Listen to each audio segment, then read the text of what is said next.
welcome back to the Bitter Geeks Podcast. This is episode 9, and this week we're going to be discussing all the things that Zack's been dropping the last week or so. Primarily the trailer that was dropped yesterday, the 17th, and we'll be going over that and the new shots and Zack's overall breakdown and some of the images and the stuff he's talked about in the last week or so. So yeah, if you guys have listened to the podcast before, you'll obviously recognize everyone here. Every time we do our intros, they're a mess, so we're skipping them this time. So I'm sure you'll recognize these people. If not, I'm sorry. All right, so let's get going. I'm sorry. This was Dash's idea, by the way, so don't blame me. What? I just asked. I mean, that's a good thing. I quite frankly forgot what my username was, so. I asked a question. And also, Danielle forgets literally every single time. Okay, guys, when I have to, tag you or, at you guys on Twitter, the amount of thought process it takes for me to remember what all of your handles are. I literally just start typing your name, and if it doesn't come up, I'm fucked. Yeah, pretty much, yeah. Well, it's funny because, whenever, we're on Twitter or whatever, and I type in Danielle, none of her stuff is Danielle, so I know hers is the bravest heart. It's not even my name on Twitter anymore, because Zack ruined my life. Zack ruined your life. Yeah, so the trailer. The new trailer, the updated trailer. The updated trailer. Okay, I will say though, so yesterday morning, at 7 in the morning-ish, luckily I had just barely woken up, and so Zack drops the black and white version on Vero, and I did my little reaction to that, and we were all geeking over that, and then the hologram of Superman, which we'll get into, but yeah, so Zack drops that, does the breakdown and stuff, and then HBO Max releases the one in color. And I said this in my little video from yesterday. I love Zack. I will always support Zack. I really don't care about this movie being in black and white. It's gonna, I said this in the chat, it's gonna happen for people who want it. Mm-hmm. And they'll probably make people pay for it. Yeah. Yeah, I mean, it's nice. I don't hate it. I just don't. They need to release both of them at the same time. Yeah. Because if what happened yesterday happens again, which is that they release a black and white version and then they release the full color version, I'm probably gonna wait and not see this movie until they release a color version, because I thought the trailer was kind of underwhelming in black and white, and that's hurtful. Because I watched the trailer in color. Well, that's the thing. the colors of it really contribute so much. They do. And Zack uses color well. The costumes, the colors. Yeah. I mean, what is the Justice League if not that huge clash of colors that you see when they're all lined up together, right? Yeah. Yeah, exactly. I will say to Zack's defense, yeah, sure, he did say when we do the movie in black and white, we're gonna properly do it professionally. Yeah. Because basically he just put on a black and white filter on this trailer, so that's why it doesn't look as good as Zack would probably want it to, and I get that. And a lot of the black and white images. It's funny that it came out in black and white because it was basically just everything that the haters hate in one small image. I enjoyed that part of it. It felt kind of petty.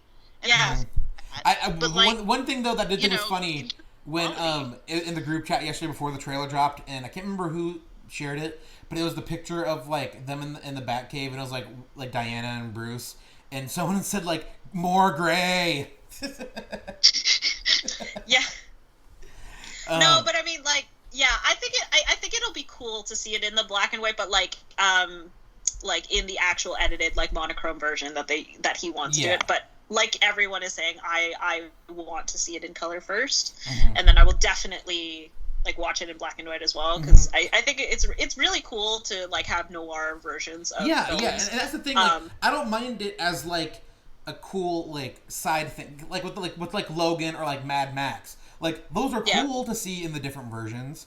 But I personally when it comes to these specific directors who use colors extremely well, the images that they've been dropping for Us United. All these different ones, the ones the two different ones Ray's dropped, the one they had of Gal, the one they had of Jason. Color grading is so nice. It's so good. They just look so pretty.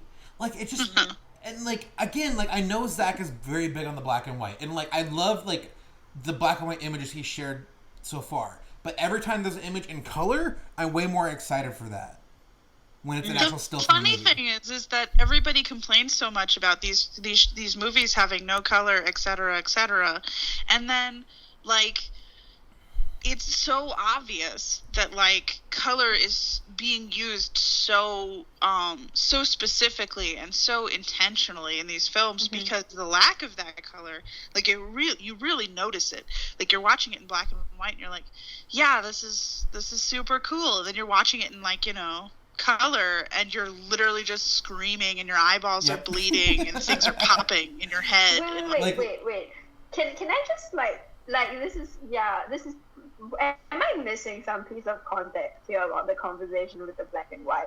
I'm sorry, I'm kind of like not really keeping up with So yesterday, so in case you didn't, is there anyone who maybe didn't know? So yesterday Zack dropped, and the trailer breakdown was all about the updated trailer in only black and white. So Zack talked about it and showed it in black and white.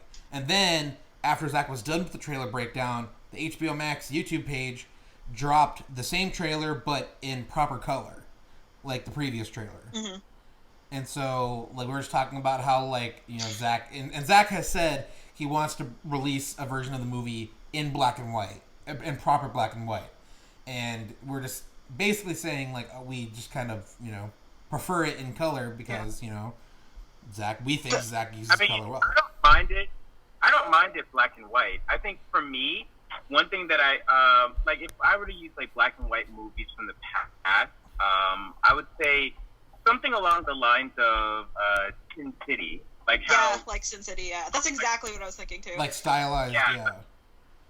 Well, that's the thing though. It's like when you have a movie in monochrome like that, everyone's costumes actually, like costumes and lighting and everything in the movie have to be brighter because. Yeah. To put that overlay on the film, like the colors have to be picked up.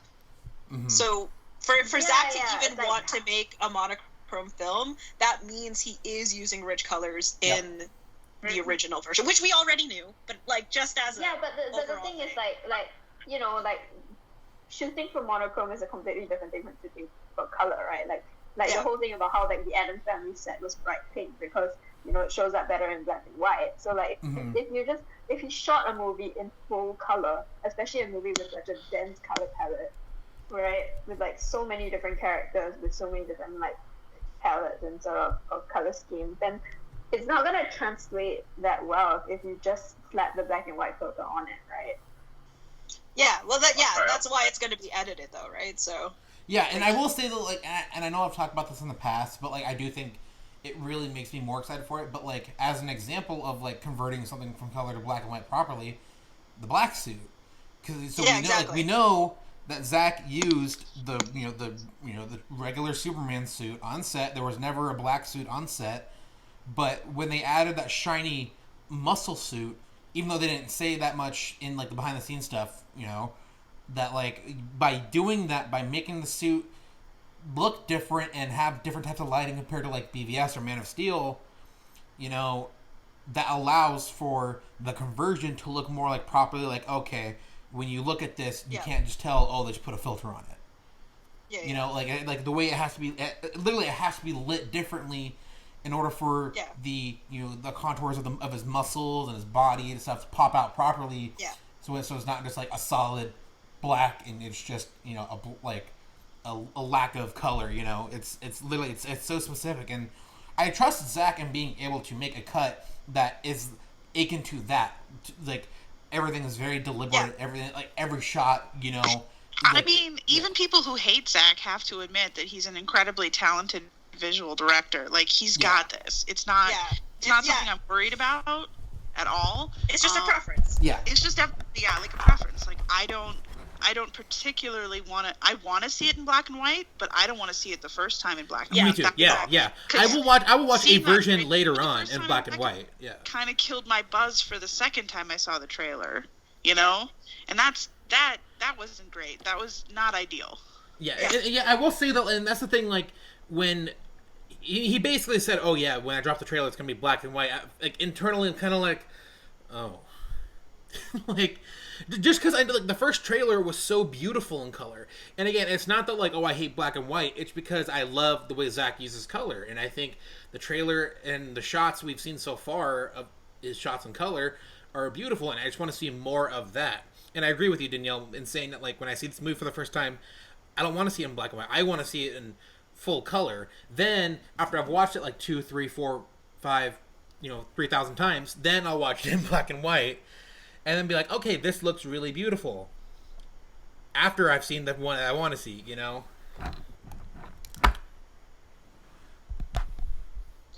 Yeah, when I first saw the movie, like, not the movie, the trailer, like the trailer in black and white, I think one of the main components of it that made me think I didn't really want to see this black and white first was the scene where the Flash was, like, in the Speed Force zone, where, you could hardly really see what was going on in that entire sequence.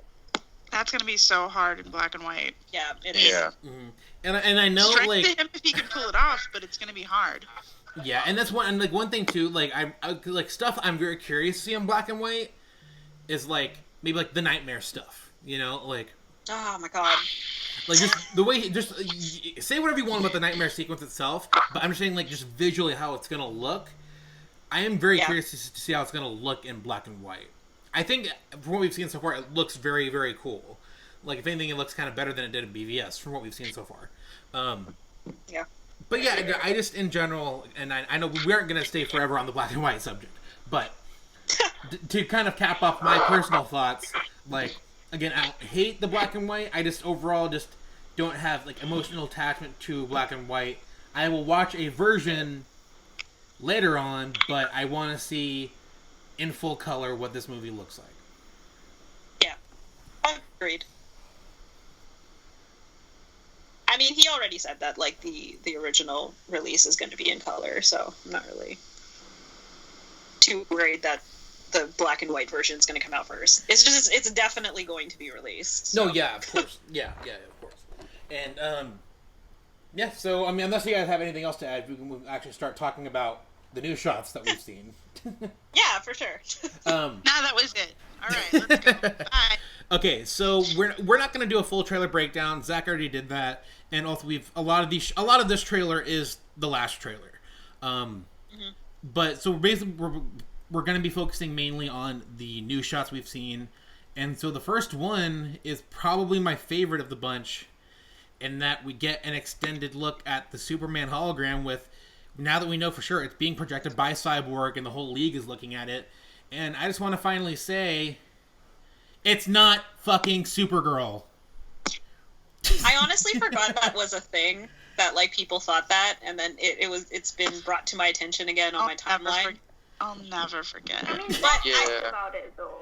Zack talked about it, like Yeah. he sort of indirectly talked about it in his live stream, right? Like he brought it up when someone was like, "Oh, so who was in the Man of Steel part?" And it's definitely someone. Yeah, I Like, mean, he can see, that tease is fine. Like, I don't like. Universe that he never got to do, which is.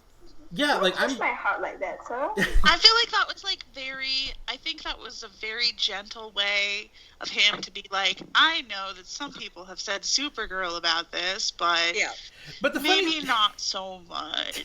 Well, okay, the funny thing, Which so was like, nice because obviously, he was kind of mean about the people of the Batcave. Yeah, he really was. Really rough with them. I was like, Father, I don't know take that tone with Zack. the children. It's so funny. In these last few videos we've seen of Zack, he's just been like. He plays very coy with a lot of things, but there are some points where he just fucking goes off, like when he says like the one person who said like, oh, has Zack Snyder ever read anything beyond The Dark Knight Returns, and how he said like, oh, I was ready to respond to that, and I'm like, dude, do it. No, somebody asked if there was like a hangar in the Batcave, and he was like, I've already talked about this. Like, I was like, my God, you pissed off the teacher. And also, can we stop talking about the damn Batcave? Like, we've moved, like, I care about the character shit. Like, or maybe even more so, like, some of the filmmaking choices. Like, I don't give a like, I love the Batcave. Don't get me wrong. We don't need to keep talking about it. It's just a place. I want to The more you talk about the Batcave, the less I love the Batcave. Let's be real. I will say, I do want to say though, focusing on like stupid details I that, know. like, that make me kind of hate interacting with movie people in general, right? It's all aesthetic. Fans just ask stupid questions. What it looks like. And it's like, well, I mean, there's other elements here, guys. Like, it doesn't necessarily have to be about the sets and the costumes all the time. You know? It could... I know. I will say though, because I want to, like... right now. Okay, I do want to say, though, to kind of backtrack a little bit. Especially about the Supergirl thing, like him playing so coy about it, but like literally Warner Brothers and DC released a prequel comic when Man of Steel came out that was all about Supergirl being the one in the empty pod. Well, no. It wasn't Supergirl specifically. Her name was Kara. An ancestor that was named Kara. That doesn't necessarily mean that was like that Kara. That's the frustrating part about that prequel. Was that it was it was just like, it's enough. I mean, there's nothing that says that it can't be the car that turns into Supergirl. I mean, like, we're in, like, a cinematic universe, you know? Not everything has to be 100% canon to the original comic, you know? Who's to say that car isn't going to end up being the Supergirl for the DCEU at one point? I mean, it's possible. It is 100% possible.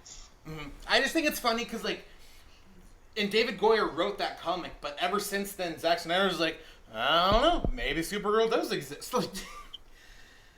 Like, what is this? Like, it's just so funny because, like, that was supposed to, like, an official, like, in-canon thing. Also, my daughter's awake from her nap, by the way. If you can't hear her clicking on the keyboard. Hello, Emmy. But yeah, I just think that whole thing with Supergirl is funny and like him just being so coy about it. But like, I will say though, like the way that Zack has been talking in these last few videos of like, see the way he's playing so coy and also like catching himself when he's like, oh yeah, well we're planning on doing. Oh, I mean we planned on doing this. Like, the fact that he's having to correct himself when he's talking about the future. It's giving me hope.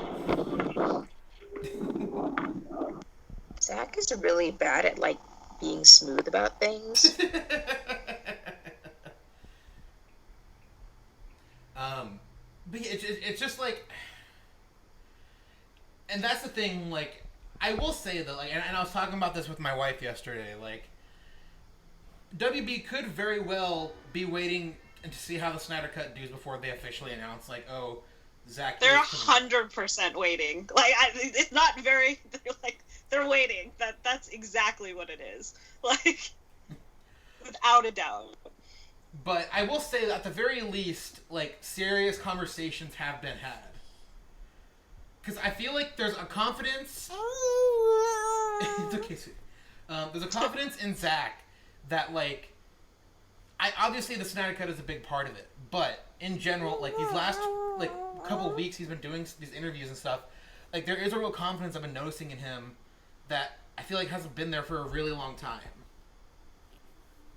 That makes me believe, like, there's a very good chance that he's going to be, at the very least, be able to finish his arc.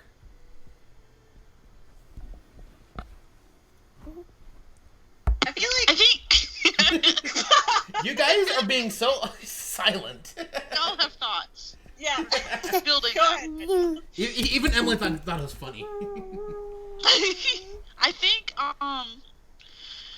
I think that he's in a really good negotiating position right now. Yeah. And I think that he knows that, and I think that that's a lot of the swagger that we're seeing a lot of, like, but I also think that him making the rounds with the fans is part of this campaign. I feel like yes, it's very cool that he's rewarding the fans that have been with him, and it's very cool that he is giving the attention to the people some of the people who have been really positive toward him.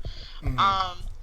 But a lot of what I think is happening behind the scenes, if I were to speculate, would be that he's demonstrating the size of his fan base by literally just doing his press tour just with us. Which is that is so crazy to me. And that's just so crazy to me that like finally, like, I'm not saying like it's because of him or anything, but like a big director like this is literally making the rounds with pretty much only fans. And like, other than Randolph, he's literally not giving any other bit of the press the time of the day, except to like call them out on their shit. Yeah. And I think that's incredible. And I think... And I mean, he, as a director, he has a right to do that at that point because, you know, like, it's literally the fandom. He's one of the few directors where you can say, like, it's literally the force of fandom that just forced things to happen in his favor, and it wasn't, like, this whole popular opinion playing the media sort of game. It was just purely on the basis of, like, having fans that were willing to stick up for his vision despite never seeing it, right? Like, we have that much faith in him, and it's not about like some media game that other directors really have to play to like negotiate with studios. So like, he has that power and that validation in a way I don't think any other directors have. Yeah. And that's the thing. I think it's powerful and it's revolutionary, but I also think that it kind of sucks, honestly, because I think that he's having to prove what most people who've actually been paying attention already know, which is that there's a demand for these kind of films, and there's a demand for this kind of entertainment. And I think he's doing incredible, important work in that whole, not just for his movies, but for who we consider our audience, especially in the genre films, who we consider our audience and what they look like. I think that's why he's been very calculated about the fact that he's giving his press time to people who wouldn't necessarily usually get that press time. Yep. You know, he's making sure that marginalized fans are seen and that they're seen by the studio as a viable audience. That's a really powerful thing for him to do with his visibility. That's a super powerful thing for him to do with his voice. Mm-hmm. But it also, like, it sucks that he has to prove that shit. Like, I know. it's absolute nonsense because we've been proving it in the box office for decades. Sorry, I just sorry. Like, people Sorry, I just ignore gagged. the statistics of like the demographics of his viewership, right? And like, by, you know, interacting with, holy shit, Fatma's podcast, holy shit, we still have not talked about that. I know. But like, by interacting with all these fan groups, it's like, it's sort of validating that like the people driving this army isn't like the quote unquote white male fans that all these commentators like to condescend and say that, like, oh, it's just Snyder just has these white fanboys following him, and it's like, no, that's absolutely not the case. And I think, like, you know, it's sort of validating that in the audience, as well as, like, you know, giving them a voice when usually they wouldn't be the ones getting the press go. Yeah, it's a very tone deaf understanding to think that, you know, and I think this goes for like every fandom for anything. It's never just one majority. Yeah. You know, and I think that's such a very simple-minded understanding of how fandoms work. You know, there's like every fandom has a different walk of life fan who is part of it, and there's no exception with Zack Snyder. Yeah, and I do want to say real quick though, for anyone who heard me like gag a second ago, I put Toy Story on for my daughter, and I gagged when Joss Whedon's name came up on the screen. So I wasn't gagging at what Danielle said. It's literally because of Joss Whedon. I just want to clarify. I mean, you could gag if she said Rotten Tomatoes.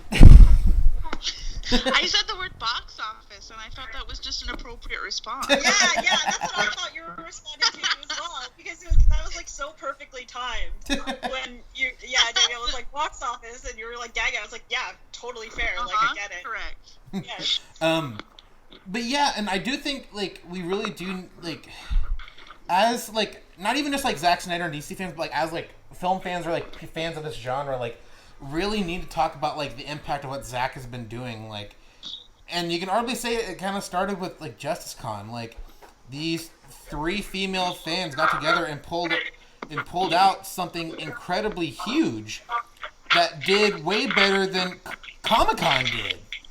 You know, like, and that's still insane. And the fact that Zack is still being involved with these fans and like Gene said, our very Fatma, who if you listen to our podcast, she's here. I'm not here today, but she's part of the podcast, and she's been part of the League of Mayhem with Nerd Queens and Wonder Meg and some other really cool people on there. And Zack has been on the last 2 streams, and that's like really cool that like Zack is taking time out of his day to talk to these people who aren't just straight white guys sitting on their chairs just talking shit about movies all day.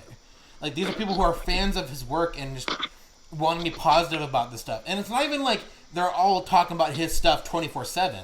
Like, granted, that is most of the conversation in almost any instance that he's been being talked to. But it's still, to me, just so unprecedented what he's doing, because it represents so much more than just like, oh, he's talking to fans. Like, no, like, so much of his career has been like being shot on by so many of these bloggers and so many of these critics who have this weird hate obsession with the guy. And he's like, you know what? Like, I'm gonna take my personal press tour and give it to the people who made this possible in the first place, and who are actually gonna sit here and listen to what I have to say, and are gonna appreciate what I have to say. Honestly, major BDE move, because like, it's like you always feel this sort of sense of disappointment when like you see the celebrities that you really like and you've been supporting, and then they get really famous and then they start to sort of quote unquote sell out, and it's not they're not like selling out so much as they're just doing what's needed for publicity or what's expected of them at their level. But then you have someone like Zack who's actually he gets the success and then he turns it right back around and gives it back to the fans, rather than rather than what he could be doing, which is talking to these bigger outlets and then getting that, and it's like sort of backhanded, because if you were to go to those outlets now and those try to like, you know that those interviews would like be a waste of time. Like, they'll be asking things fans already know, they'd be asking irrelevant questions, and they'd be just wasting our time as fans. And so he's actually giving us the productive stuff that we want, rather than doing what everyone would expect or whatever. Mm-hmm. And like, I am just glad he's not on like talk shows. The talk show questionnaires are just so terrible. dry. Yes. Like, the only person who ever whose interviews of the cast and of Zack who I actually kind of liked was Conan. Like, everyone else to me was just like garbage.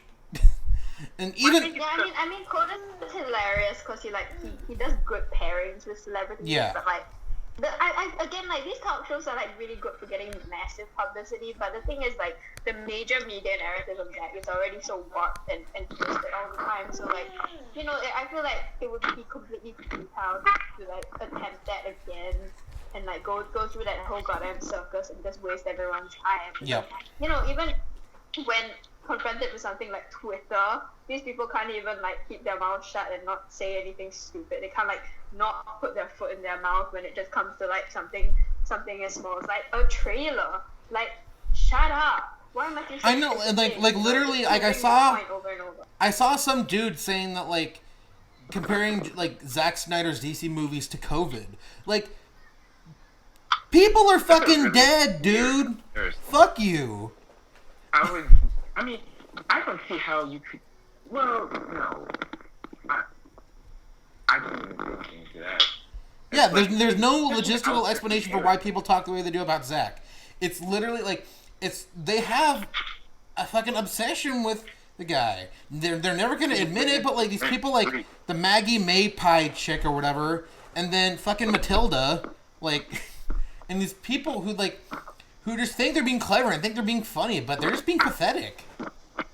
I was like, you guys know I was having like this comment section battle the other day under like a H-Bomber guy tweet, and like some people were like recommending Maggie May whatever to me, and like I have never heard of her before, and like somebody else came and was trying to defend Zack and was like, yo, she like literally took the film quote out of context and used it to say that the film is nihilistic or whatever. And then the person we were arguing with came and was like, but that doesn't prove anything. It's like, it literally does prove it, because she literally took the quote out of context. So, like, yeah, I don't know. I just wanted to... Wait, wasn't the same person who said, like... Wait. On the note of, like, the H-bomber guy thing, was he being sincere, or was he mocking DC fans? I read that tweet like 50 times, and I feel like it could be either way. He could actually be spoofing us or something. I just, like, I'm like, I don't know, I can't tell. Sorry, I think he was being, like, supportive of Zack, because he was, like... Because I'm talking about, like, the tweet where he was, like, saying that the same people who praised Logan for having a black and white version are mad at Zack for making black and white version. So it's like... Nice to know at least he's fair-minded. Yeah. I think, like, the difference is that, you know, Logan doesn't really have as much color to it as Zack Snyder's Justice League does. Maybe that's like the difference. Also, it's like the whole Western aspect of Logan too, which I understand doing it in black and white, and like I've seen like maybe like half the movie of the black and white version of that, and it's fine. Like it doesn't like kind of going back earlier, like it doesn't like make or break a movie from it being black and white, but like if the director wants to do that, then fine. But like to like stigmatize Zack as saying like, oh, he's so colorless and all this stuff and blah blah blah blah, like it's a version of a movie. It's not. He's not saying like, oh, it's only ever going to exist in black and white and fuck color and all this stuff. But people love to make up. I think it's just funny. Like honestly, like it's just at a certain point you just have to be like, okay, well, I mean, clearly Zack doesn't give a shit what you think, because he released a whole ass trailer in black and white when you asked for more color. Seems like he's sending a pretty clear message. And that's that these films are for some people and they're not for others. And it makes them really mad. It just makes them really mad because everything has always been for them. And that's, I mean, it's an interesting dynamic, but it's not like, I don't know.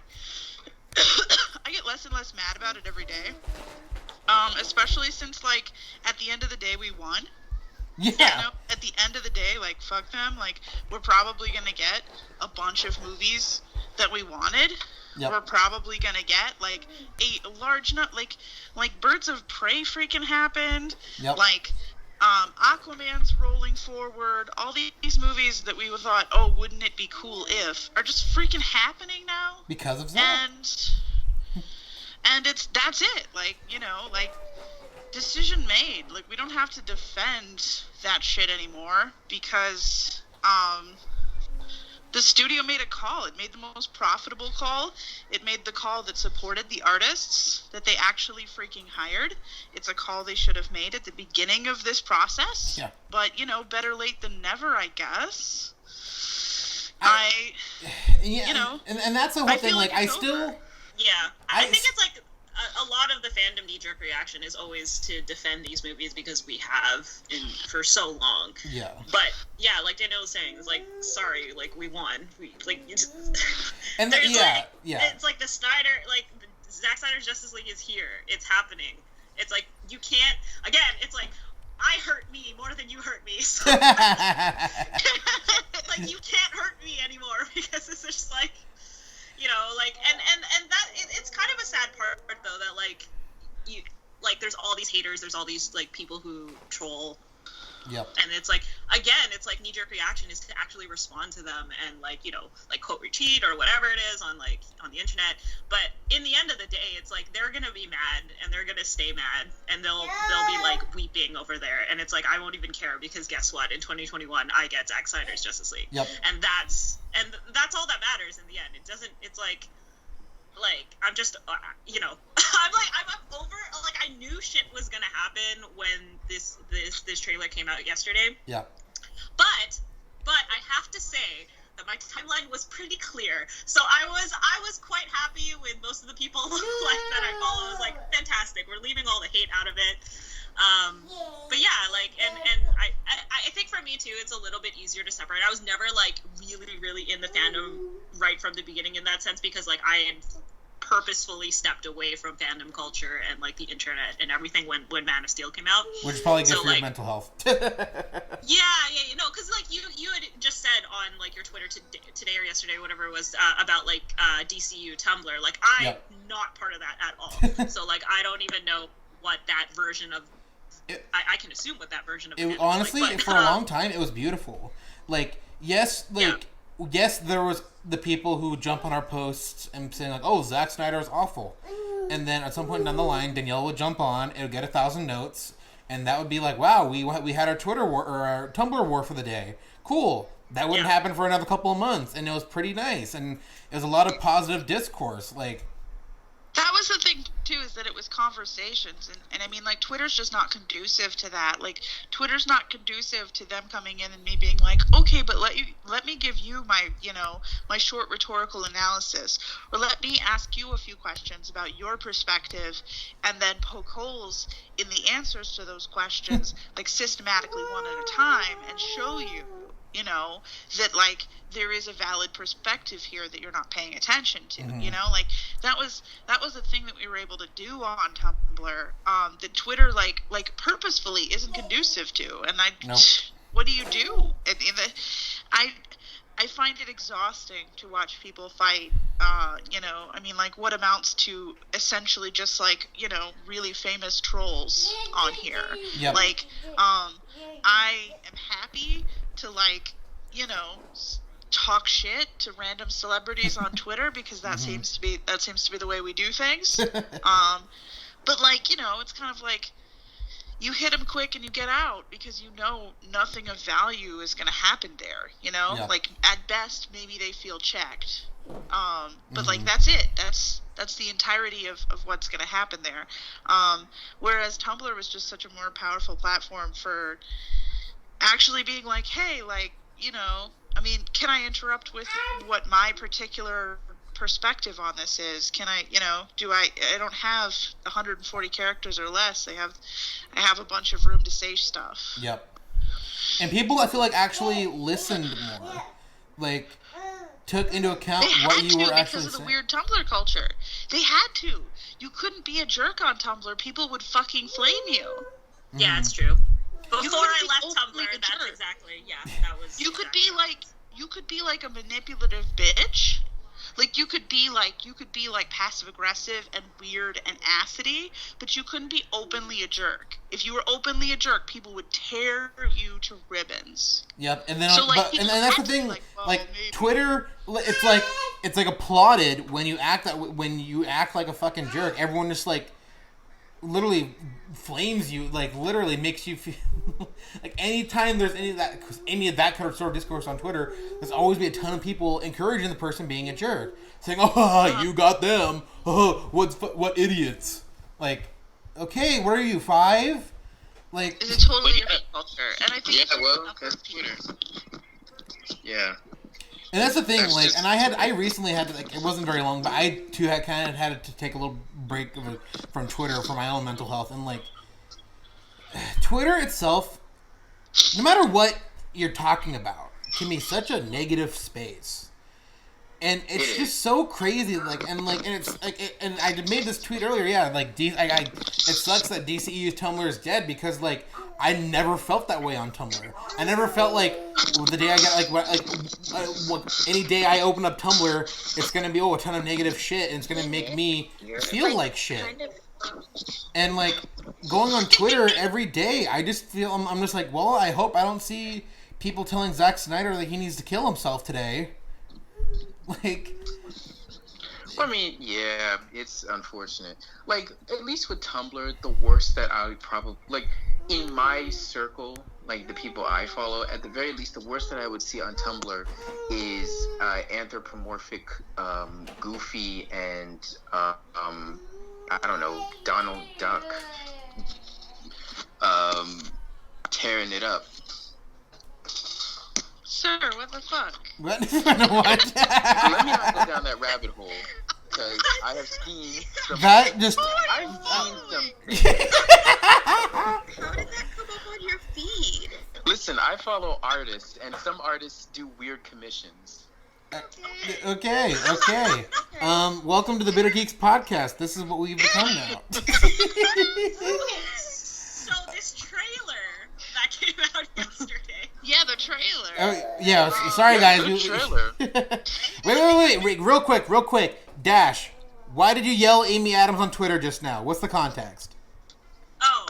Okay, Sean O'Connell is interviewing her, right? O'Connell is interviewing her, yeah. Wait, what? The guy who did the release of Snyder Cut. Yo, yeah, he's... Yeah. He just tweeted out about to interview Amy Adams. Oh. Anything you guys want to ask her. And I'm like, oh my that's god. huge. Oh my Amy god. did not get any press for Justice League. This is Justice League. So I don't even know what to ask him to ask. I don't. Oh my god. I want to be like the main question. I want you to sit down, and go, what happened, and then be really quiet. yeah. Oh my god. Oh my god. I'm like, okay. We should ask the question. What her favorite kind of pie is. No, just one of us ask about that hug. Why? Ask about Someone wake up Artyom, please. Yeah. Ask about the tree outside of the campus. Oh yeah. Okay. So let's. Okay. Now, well, someone will take care of the Sean O'Connell interview thing. Her being interviewed finally after all this time, great. I can't wait to hear what she has to say. God, I hope she says something. Me too. Yeah. But back to the trailer. I know we keep tiptoeing. We were on Little Superman. That's how far. Okay. We were on Little Superman, but I'm sure you guys want to talk about the tree. I kind of want to talk about the new Cyborg scene. Yeah. But like personally, but I mean, we can talk about the tree now. I'll talk about the Cyborg scene. No. We'll talk about the tree later. I don't want to talk about the tree. Zack talks about the tree too much. Artyom's not here. I feel like I have to bring back this joke he made that like Victor standing at the window looking at Barry throwing the football. It looks like that picture from SpongeBob where Squidward is like looking out the window at SpongeBob and Patrick. I love that. I thought that was great. The one thing that I didn't like about the shot, and like I know I'm actually saying something negative, sorry, but like you can tell, like, and it might just be because of the trailer's not like fully edited yet, but like you can tell that the street is a set. Like it looks so much like a set, and that's the only thing that really bothered me about it. Yeah, and that's the one thing I kind of want to talk about too. Just like, and we kind of talked about it in our group chat, but like literally this like entire movie was filmed at the Warner Brothers Leavesden lot in the UK. Yeah. Al? Oh, I'm sorry. Was that me? Yes, very loudly you. I'm sorry, that's my grandma. Let me say quick for a second. Okay. Well, I mean, like, and as I was saying, like, in the group chat, too, like, it makes sense to me that they would film at Leavesden. Yeah. Warner Brothers has put so much money into Leavesden Studios. Again, it wasn't a Warner Brothers Studios prior to, and then they filmed all the Harry Potter movies on there, so then they just bought the studio. So now it's the Warner Brothers Studio at Leavesden. Mm-hmm. And actually, yeah, when I saw that scene, I was like, this literally looks like the Fantastic Beasts, like, New York set. And it bothered me so much when I saw it. I was just like, oh, okay. And I was like, it probably is. Like, it's probably, like, resurfaced for it. But, yeah, other than that, like, the scene itself, like, it is very emotional, and like, I thought it was a great addition to the trailer. I was like, oh, that's really good. But, like, if I had to nitpick at something, like, it kind of bothered me. Yeah, I get that, because I feel the same way with the Barry and Iris street scene. Especially because I think part of that for me is because, like, that scene got leaked early when it was still in previs. So you can very clearly see that it's a set in that leak. So for me, it's just like, and like other than that, the shots I've seen so far and some of the stuff from the movie, like, I was blown away when I heard that, like, pretty much all of this was, like, literally rebuilt in the UK and shot in the UK. Like, the Kent farm, I just thought, oh, they went back to the Kent farm in Illinois. No, they didn't. It's all in the UK. That's why they were talking about the tree. That's why he was talking about the tree, because he was saying there was a tree outside the Kent farm and they had to bring it in, and, like, was it going to look the same? And I was like, why do I care? No, but like, I'm just, other than those couple things, like, I do kind of agree with you with the one street from the new shot, but overall, like, every one of these new shots was fantastic, and, like... Oh, yeah. Wait, was he upset about the tree because of continuity? Because I want Yeah. Are you serious? Yes. Are you serious? Yes. Father, stop it. I was so angry yesterday. I was like, stop talking about the tree. Amy Adams is right there. Lord, no one cares. Just like he was talking about. Like, I literally was spending the whole time trying to figure out what was wrong with this tree. I was looking very closely at the tree. I was like, there must be something wrong. Is the tree? Nope, it's continuity. Is it distract? Oh my lord, I don't care, Zack. And like, bless him. Honestly, bless him for like loving all that stuff, and I love his passion for it. I'm glad But he it was worries like, about it because then I don't have to. yeah. Sure, I don't care. I'm not worried about it. Why are you? Like, turn it down a bit. Also, Yeah. I just... I want someone else... I want these to be supervised. I love Zack, and he's my father and everything, and it's great. But I want these to be supervised. Yes. Yeah. What the guy Yeah. Just have Debbie there to beat him with a stick whenever he gets sidetracked. Debbie was like, hey, can we talk about how romantic this scene is? And I'm like, fuck, Debbie, you're saving my life right now. Because he was going to talk about the water on the floor or something. How expensive they were or something. Yeah. Like, he was going to ruin my life. But like, Debbie showed up in any of the commentary stuff. Like, there was such great gems that happened because she was there. Like, not only were they like, because even if they get distracted, as long as it's like kind of amusing, like, I don't really mind. Like when Debbie was there and he was talking about how like, oh yeah, this is like me and Debbie. I was like, this is a great conversation. When they're like, talking about the bathtub, so I was like, this is hilarious. But like, Zack on his own will be like, my storyboards, and I'm like, oh my god. Like every time someone asks, oh, that scene looks good, and it's like, you want to see how I did it? It's like, no, Zack, please, no, not the storyboard. No, Zack, no. And it's like, it's almost endearing, but at the same time, I'm just like, I want you to talk about this scene, like, legitimately the character interactions, like, emblematic. Yeah. That's the funny thing. Like, the other day, Jason Momoa in the foreground. Yes, and he was talking about the buildings in the background. Oh my god. It's not even like I couldn't believe like it's on brand, but I was still so shocked. I was like, literally, he is like freeze framing, like shirtless Jason Momoa, and he's like, so these buildings in the background, we had to build them smaller so it would look like they were really far away. And I was like, is anyone looking at that? They're covered in like mist and water. I don't care. God. But it's funny because that reminds me, last week when they were doing the live stream for League of Mayhem, I of course was spamming in the comments because one, I was supporting Fatma, and two, like, I kept trying to get my question asked by Zack, and then they pulled up my question when he was there, and then he fucking turned around and grabbed his storyboards. Literally, where my question popped up on the screen. Like, I'm gonna need someone to send Debbie a message and be like, Debbie, the next time Zack does an interview, can you just hide his storybooks? Just like, don't hide them. Just put them somewhere where he can't reach them, like a tall shelf or something. Just out of his reach. Out of his reach. But yeah, I love Zack, and I love his storyboards. I love seeing his drawings, but it's it's always at the most inconvenient times. No, it's because what happens is he'll talk about the storyboards of the scene, but let the thing continue playing. So then we've gotten away from the scene that he's already talking about, and it's just like, okay, but now we're stuck on a scene like 10 minutes ago, and Lois has showed up, and we are not talking about her. Like, this is my issue. Is that Lois keeps showing up, and we do not talk about her. I agree. Anyway. I'm sorry. It really sounds like we're criticizing Zack. We love Zack. We really do. Criticized him because Dash and I were talking about this. Like, this is our love language. We're very sorry. If we don't drag you to hell, then we don't love you enough. Yeah. We're not like really being mean. We're just taking the piss, you know.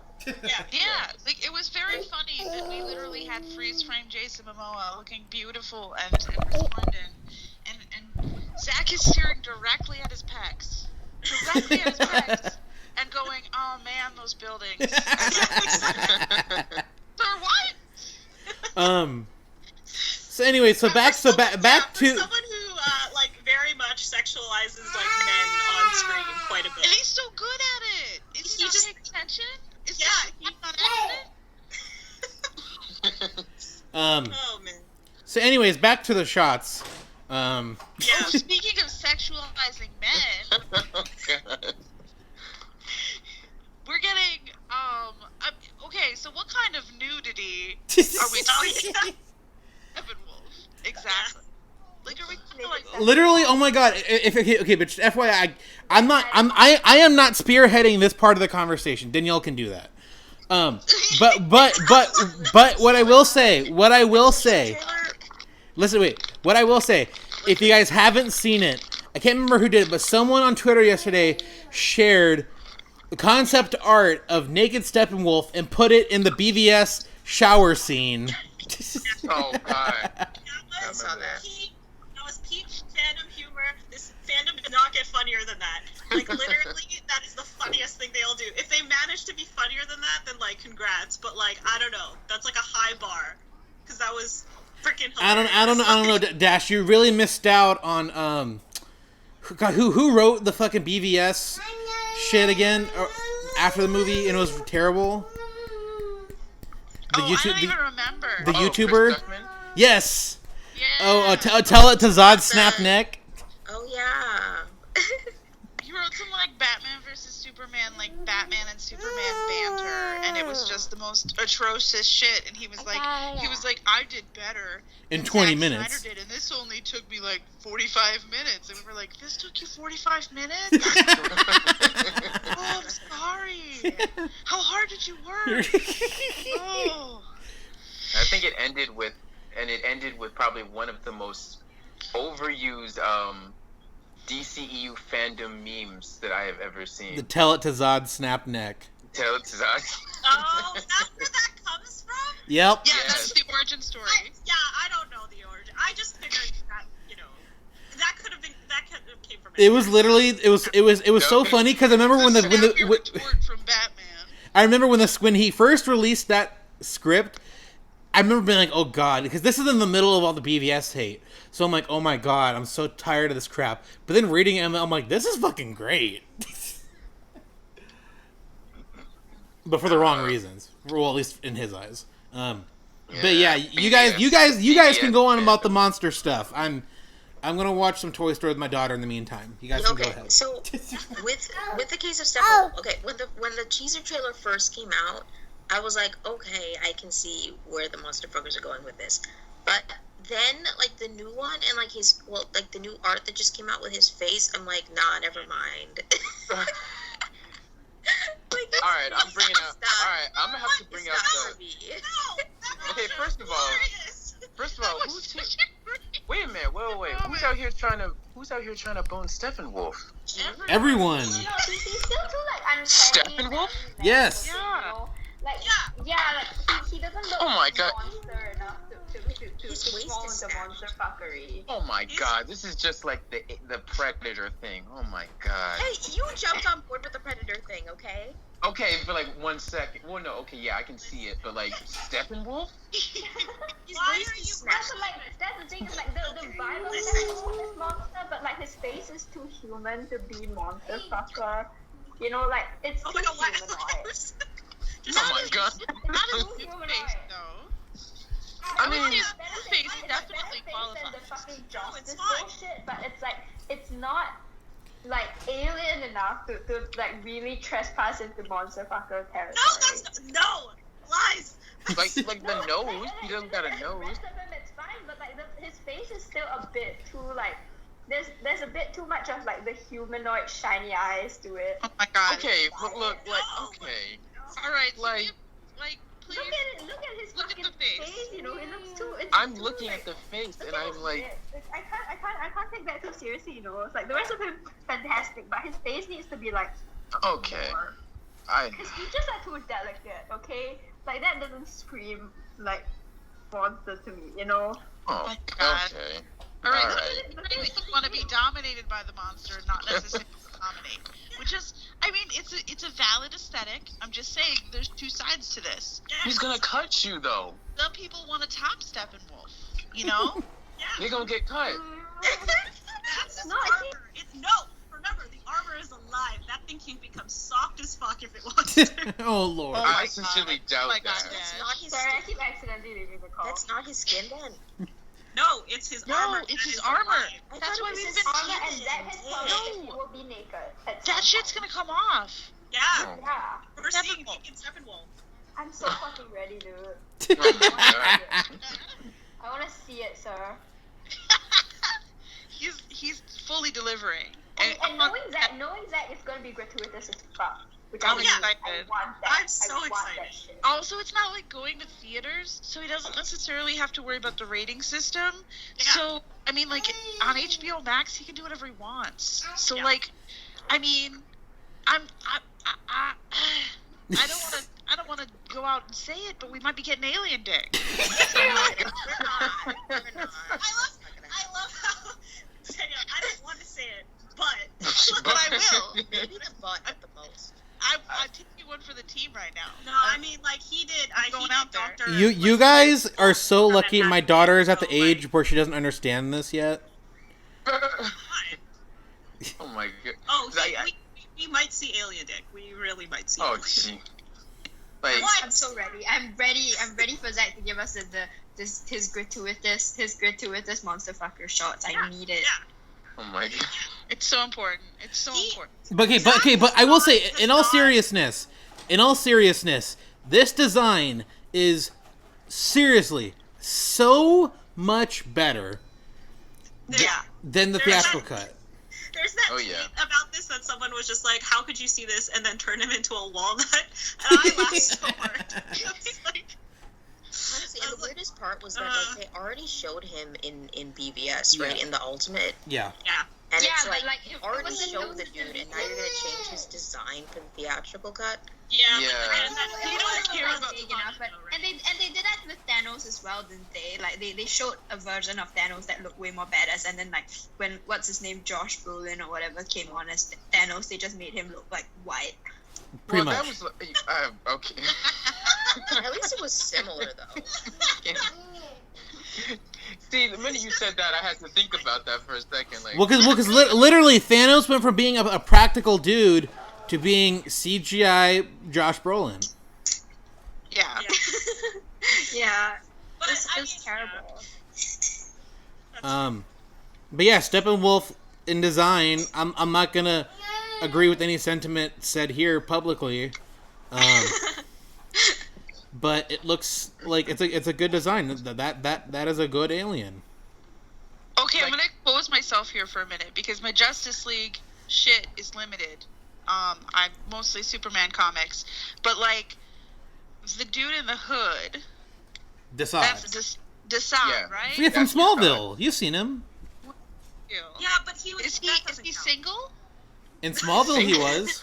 Wait, I think I know where this is going. I know where this is going, and I don't know if I want to. Just saw Let's that be real. hood. Yeah, that hood. His hood is cool, but he's not hot.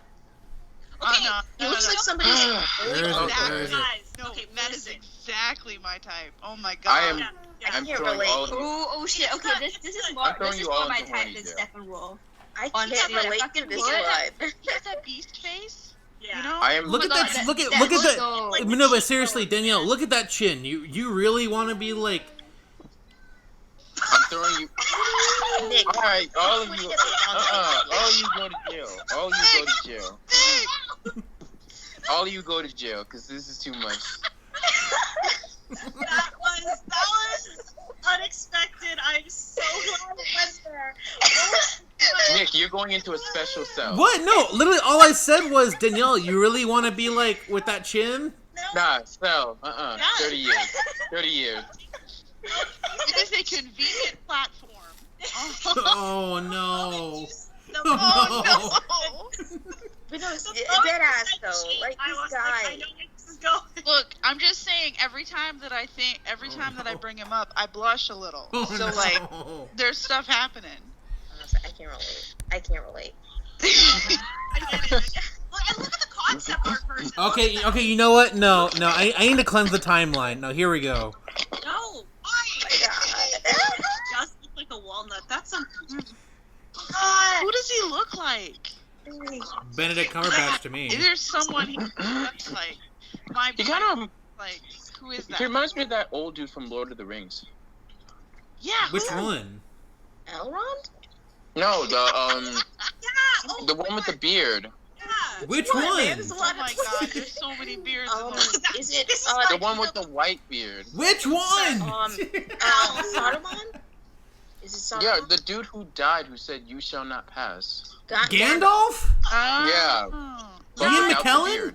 Do not insult Gandalf this way. Come on, do not insult our good. Yeah, I don't think he looks like Gandalf. I don't even go here, and no, it's I just agree not. he No. looks like someone, but I don't know who. Yeah, I'm trying to put my finger on it. I really Liam can't. Neeson, maybe? No. Oh shit! It's Oh, Liam God. Neeson. It's Liam Neeson's face. Oh, wait. I don't see it. Oh I my don't know. God, I you don't might see be onto it. something. That's who I'm recognizing. I keep trying. My brain is like, who is that? Who is that? Who? It's Liam Okay, Neeson. and for those of That you is- who are listening who don't know what we're talking about theatrical Steppenwolf.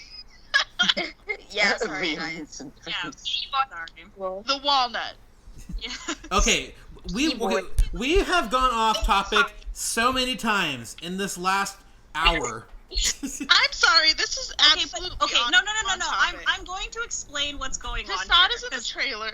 No. I know what's going on here, right? Because, like, did they try to make him look more like the actor? I don't. That's what it is, right? Good job. They just made him look less scary. Apparently, was the Okay, excuse. because now Because that was the actual complaint. Zack is on the record saying that was No. the actual complaint. Is he was too scary looking. Yeah. So, like, I'm thinking about it, and I don't know how to pronounce his first name, but I know Syrian or the actor. Syrian Hines. Yeah, Ciaran, something. Yeah. So it does kind of look like him, and now I understand why you guys are getting from point A to point B, and like I get it now because I'm just like, so that actor played Dumbledore's brother in the Harry Potter movies, and he did. that's why. Oh, That is why. Shit. Aberforth. That is why you're being reminded of like Gandalf-like figures, and like Oh. that's what it is. That's That's probably literally right. what it is. Oh, holy Because shit. Okay. I was just like, I know exactly how everyone's thought process got there. I was like, let me say it. That's a hell of a mystery that just got solved. Yeah, no, because I was just like, oh wait, I know who the actor is, and if they've made him look more like the actor, then he's gonna look like Dumbledore. So that There was a solid effort to incorporate his face. You can tell. Yeah. But Yes. but you know what? But the funny thing is, so Zack in his live stream said that basically all of like Darkseid, Desaad, and Steppenwolf wasn't any of the actors who voiced him. It was all the stunt double for Ben, Richard Citrone. That dude. Yeah, but I mean, they'll do that because of like motion capture. No, yeah, guidelines, of course. right? But I just think it's funny that like. Yeah. Yeah. Yeah, I'm assuming it's just because of how big like Ben's stunt double is. So like eyeline wise, you'd want like a bigger dude. Like. Okay, but before we move on, here's one last shot of Steppenwolf in 4K for you guys. Okay. How is anyone gonna like punch him because he's so spiky? Okay, so looking at his skin, I kind of dig it. That texture. See, we got there. Yeah. Okay, yeah. Okay. Looking at it closer, like All right. So once All we right. do Steppenwolf, Like we got there, guys. basically Spiky you're on boy. board. I get Yeah. it. I'm on glad board we now. got it. I'm on board now. Okay. But his eyes are still so shiny. They're like little anime girl shiny. We got there. You want your monster? Oh wait, okay, monster but okay. to not Since you have- guys can see this, I saw this on Twitter earlier and I couldn't stop laughing. Oh, gee. Wait, what? Oh yeah. Come here. Oh, I get it. Cause in the old, He's Jesus green and Christ. ugly, basically. Green and ugly as hell. Yep. Okay. And that's the thing. Like, I'd rather have him look like an alien like this than look like whatever he looks like in the comics. I mean, Yeah. at that point, just hire me, put me in a bathrobe. Like, who cares? You know. So, anyways, back to the trailer. You know, I'm just gonna go ahead and pull up the trailer so we have an actual visual reference of what we're talking about. Yeah. Wait, is that Twilight I see? Not That's intentionally. Twilight I see. About to say that. Oh, don't say the P word. Look, it's trying to tempting yourself. It's trying to tell I am not watching Twilight. Blame it on us. That is someone who I have subscribed to who just happened to be watching Twilight. And someone you subscribe to is watching Twilight. So, listen, Nick, if you ever take the plunge, I am there. I will watch that movie with you because... Oh my god. It would be so beautiful.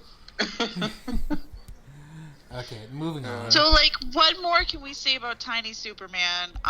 He's the most adorable thing I've ever seen in my entire life. He looks like a little Christmas ornament. Is it bad that I don't like Tiny Superman? Like, I don't see the point. Rebecca, get out. What's the point? Like, why? What do you mean, why? I mean, you can put him in your pocket. Objectively, it's cute, but, like, analytically, like there's no reason for it. What do you mean there's no reason for look it? At him sadly and think about the impact that he's had on their lives. Yeah, but like why? What do you mean why? We can cry. Look at that with the cape blowing and Rebecca, are you trying to get yourself kicked out? Tiny soup. Seriously though, if you guys saw my reaction, my face lit the hell up when I saw this. Your MySpace. What? Did you say MySpace? My face. Oh. That's so funny. MySpace has been coming up randomly. Yeah, so weird. We're all thinking about the good old days before the fleets. Yeah, the fleets. Why are people calling them fleets? Please explain. Because Twitter called it fleets. That's what they're called. They're not called stories. Like, that is like the trademark that they... It's a tweet, only it's a fleeting tweet. It's a very short tweet. Like oh, a tweet that's what that means. Oh, that's what that means. Yeah. Oh, yeah, I remember. Like, they should have gone with the bird motif. I think I would have been more amused. But yeah, like, so once again, to talk about this shot again before we move on, it's not Supergirl, and anyone who thought it was, I don't know what's wrong with you. I never understood why people thought it was Supergirl. Was it because of like the thigh? They thought the calf was too girly. The calf is too thin to be Superman. The calf was too girly? What's a girly calf look like? This apparently. A calf on a girl, yeah.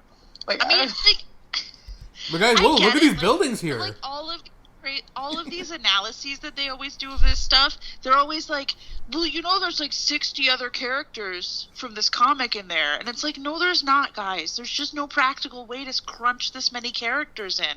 You know, like Green Lantern might not be in this fucking movie. I'm sorry. I mean, I think he is, Danielle. I'm not pissed at you for thinking so, but. Like, okay, I will say though, I think Green Lantern has more credence because Zack has said that Green Lantern's pretty much in this.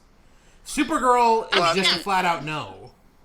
I mean, it's a chance that he could be in it, but probably not in the way that some people are thinking. But people are like, Harley Quinn, Black Canary, Joker, everyone's in this movie. And I'm like, okay, not everyone. Not I mean, Joker's in this movie now. Yeah, but for like a small scene. It's gonna be for the nightmare sequence, like it better be for like a split second. I better see Jared Leto's ear. Ear? just a wisp of his green hair. Literally behind the camera. I want it to be a shot of someone else entirely with Jared Leto's ear and a little tuft of green hair. That's it. Get him out of there. Okay, so back to the trailer once again.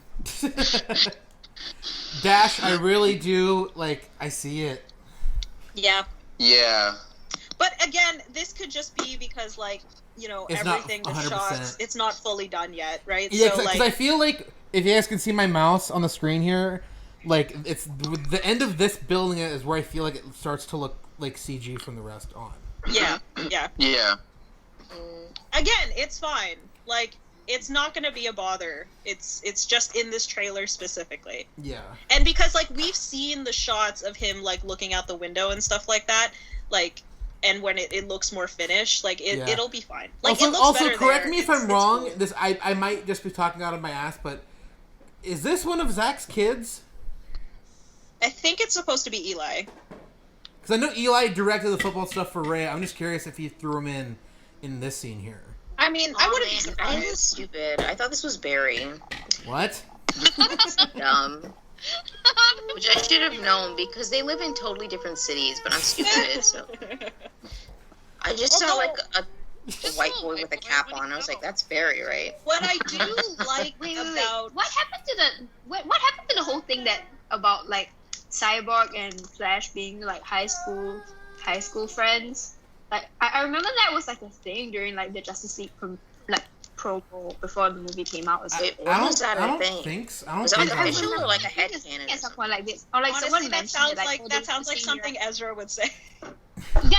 I feel like that was actually a thing that I heard like before the movie came out, like way early. I never heard that, so I don't have any credence to that. But no, I've never heard that. Were we projecting something about like the Letterman jackets that were in these previews? No. I mean, it's entirely possible that. Yeah, but the Letterman mislead.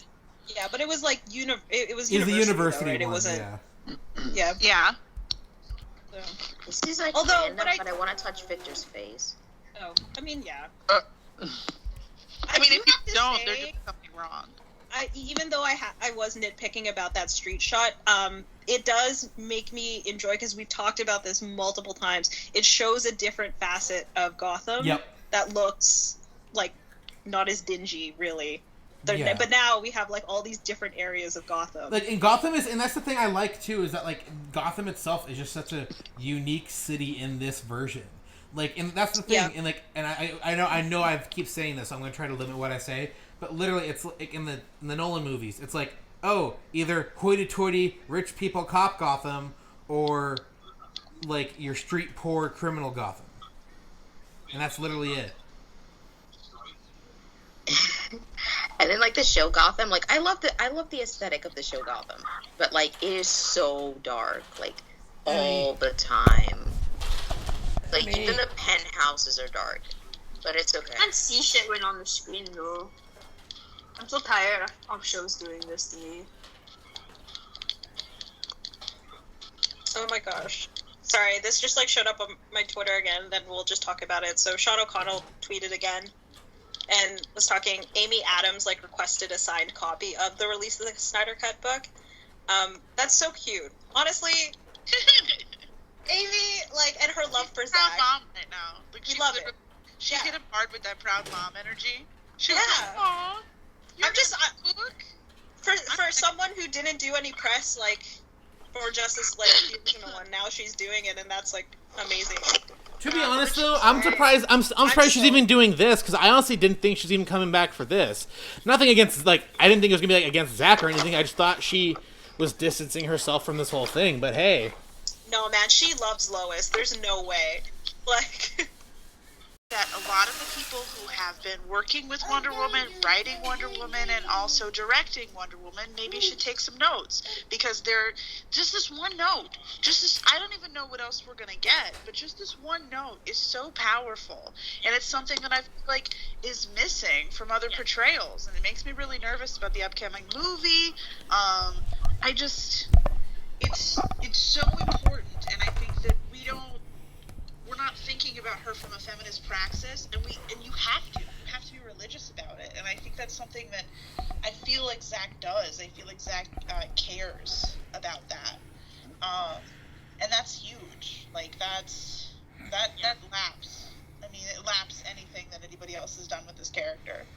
Yeah, when I think it's just about that. It was, oh my gosh, like that is exactly what I wanted to hear when he was talking about this scene. And I was just like, thank you, Zack. I knew I could rely on you for at least one thing during this situation. I just feel so much emotion. I don't know if it's like anguish or just disappointment or something that like Zack of like, I'm like sort of mourning that sort of excitement that I felt when Zack was like explaining his vision for the universe. You know, when like he was like, oh, Wonder Woman has this backstory, and like, you know, where she like, you know, walked the earth for 100 years or something, and like there was like, there's so much story potential with that like, you know, eventually they sort of went away from, which I'm still sad. I'll always be sad that we never got to see like the full extent of that, because it's like, yeah, you see it with this, and you see it with like Zack's vision for Aquaman for the Flash was like this really cohesive universe with like so much depth to it and so much richness to it that just, I don't know, like other directors just can't measure up to that vision that Zack has, you know. And then like the fact that they just sort of let the other directors decide what they wanted to do with their individual movies. It's like, yeah, those are great creative decisions, whatever. Like I respect them for that, but like, you know, imagine if we'd gotten everything that Zack had wanted. I think the issue, like the biggest issue with that though is the fact that like Zack, and he said this multiple times, like he didn't set out to make this like extended universe. He wanted to do this like specific storyline. This like limited, yeah. Yeah, and then, you know, obviously it was now meant to be like, oh, we have to leave it open for other, you know, versions of it. But yeah, like you can tell how final his story feels like, and how it like it's going in a linear way. Like there's meant to be an ending to it. It's not supposed to, you know, expand continuously.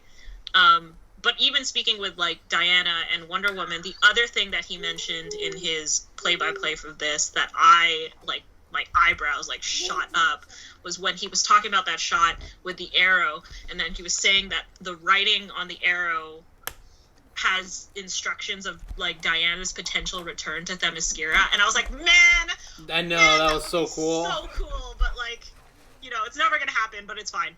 I know, because I do want to say one thing though, like in terms of Wonder Woman, I feel like what Zack did to Wonder Woman is sort of the same thing that he did with Superman, in that he sort of I don't want to say direct. He sort of derailed from, you know, the common knowledge of these characters and evolved them into something more three-dimensional. You know, with Superman, it's not just him facing big bad guys and saving the city. It's him dealing with a lot of emotional issues that stem from, you know, being in a world that's close to ours that doesn't really take too kindly to a superhero like him. And with Wonder Woman, it's this sense of realism that, you know, she abandoned humanity because humanity was garbage, and she just couldn't be a part of that world anymore because of how garbage it is. Mm-hmm. I think Zack's like iterations of these characters are, what I find is that a lot of people are saying they want these versions of the characters, but when they see it presented in front of them, they're like, oh, but not like that. Yeah. And it's like, no, but that's what you want. And exactly. You keep saying you want that, and then it comes along, and you're like, oh, but not this. And I'm Birds like, of prey. Okay, well...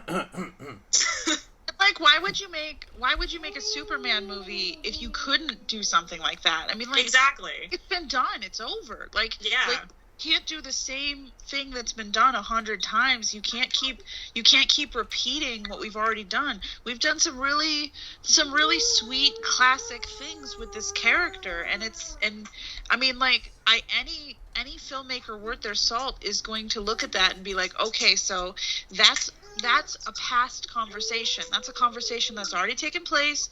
It's an artistic expression that's already been made. What do we do with it where we can push it forward? Why wouldn't you want to push that forward? And the thing is we argue for pushing him forward all the time. Exactly. Yeah. We don't want to push him forward in a progressive direction. We don't want to push him forward in a way that gives Superman to the masses. We don't want to push him forward in a way that might ask us to question our complicitness in systems of like oppression and systems of harm. We don't want to talk about that because we want this shit to make us feel good. And I get that. Like, I do understand it. Like, I've spent the last, God, how long has it been since 2013? 7 years? God, I've spent the last 7 years doing this. I've spent the last 7 years listening to these people and trying to understand them better, and trying to understand where this comes from. And I think I've got a pretty good handle on like what they want versus what they think they want. And what they want sucks. Yep. And they don't know it because they haven't seen it. I mean, they have kind of seen it. I mean, like, they didn't like Superman Returns, and that's kind of what they keep asking for. So that sucks. But like, what they really want in a pure way is fucking terrible.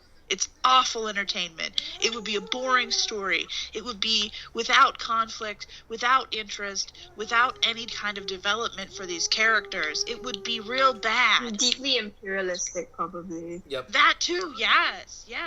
Like, it would be like the MCU version, but more awful. Mm-hmm. Like a really, really boring Captain America. More awful. Oh, jeez. What's already awful. God, that tweet. That. Oh, okay. I mean, that's the thing. Is that what they want? What they want's not good. Like, and that's just the bottom line. What they want would be a really bad movie. Yeah. Yep. It's fine. Lots of people don't understand what makes a good movie. Lots of people don't understand what makes a good story. I mean, some of us has to study that for a long time to try and figure out what makes a good story. It's not something that comes naturally to people, but you can't tell the people who actually know this shit how to do it, you know? Mm-hmm. You can't walk into the room and be like, hey, I don't know the first thing about conflict, story, or story progression, but I'd like to tell you how to make a Superman movie. Like, you rightfully get laughed out of the room. Like, some of these people do know what they're doing. Not all of them, but some of them. Mm-hmm. Yeah. And that's the thing, like... we might have escaped this, guys.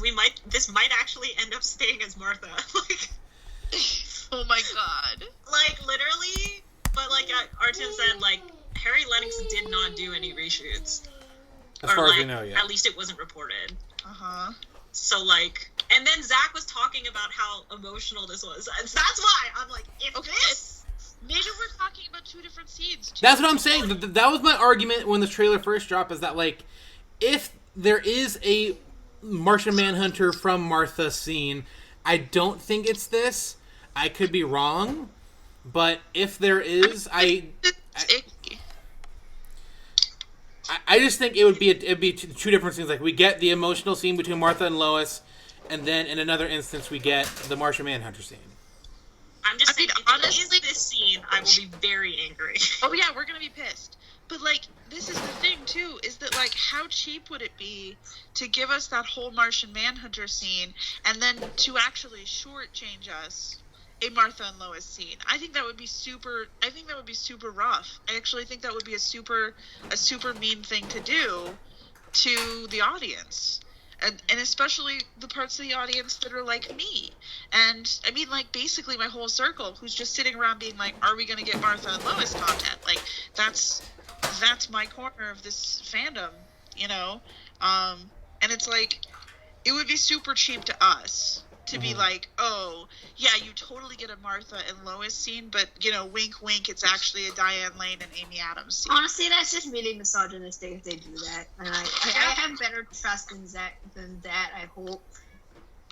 Honestly. That's what I'm pinning this on. Just my trust in Zack isn't a misogynist. And won't pull that shit on us. And I believe that it wouldn't occur to him in some categories, but, like, he's got too many people in his ear who get what's going on, you know? And I think we're dodging a bullet, at least as far as this scene. And the way he talked about it was really encouraging too, because he talked about it in terms of, like, this is a really emotional scene, this is about characters, it's about grief, it's a really personal scene for me. It would be crazy to turn that scene into Martian Manhunter. Absolutely. It would be callous. And also at the same time, like, even though there were the reports of, like, the actors who were involved in the additional shooting, like, there still could be, like, someone out, like, scenes that he may be filmed in that time of people we don't even know about yet. Because they're not going to announce every single person involved. And so here's what I've been saying since the first trailer, when the trailer dropped the first time. If Zack really wants Harry Lennox to still be a part of this movie, sorry, Emily's dumping out every single one of her toys right now, so she's making a mess. So if you hear a loud noise, that's what it is. But anyways, back to that. So either way, you would have to get Harry Lennox back. Why not just write a new scene that is more or less what you were trying to do, but have it just be Harry Lennox and Amy? Yeah, even that, I'm just like, that's weird, because, like, why would he be there? Like that character, like, They have like a rocky professional relationship at best. Like, what is he doing there? I don't know, but I'm just saying if there was gonna be, I'm not saying like the apartment scene. I'm just saying in general, like if there was any sort of scene, I'd rather just have them just bring in Harry Lennix in general, just to have it be those two actors, and as those two characters who already have that, whether it's rocky or not, just have a relationship already. That's not like him pretending to be someone and then kind of emotionally manipulating her into getting information that he may or may not need. I don't know. We'll see what happens. We'll either get really mad or when it comes. Yeah. The moment this scene starts, like when it airs, I'm gonna be like, I really need to be a fly on the wall in the room of Danielle's place when we find out whether or not Clark says "ma."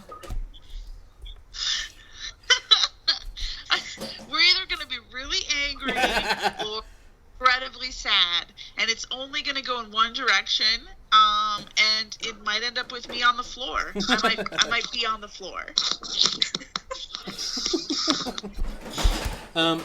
But once again, so we're still kind of we're looking at the trailer here on screen for those of you who can't see, and we're at the Arthur and Mira scene, and once again, the music is cued just the way it was previously, with Mira in clear view. I liked his explanation for the air bubble thing here too. That was cool.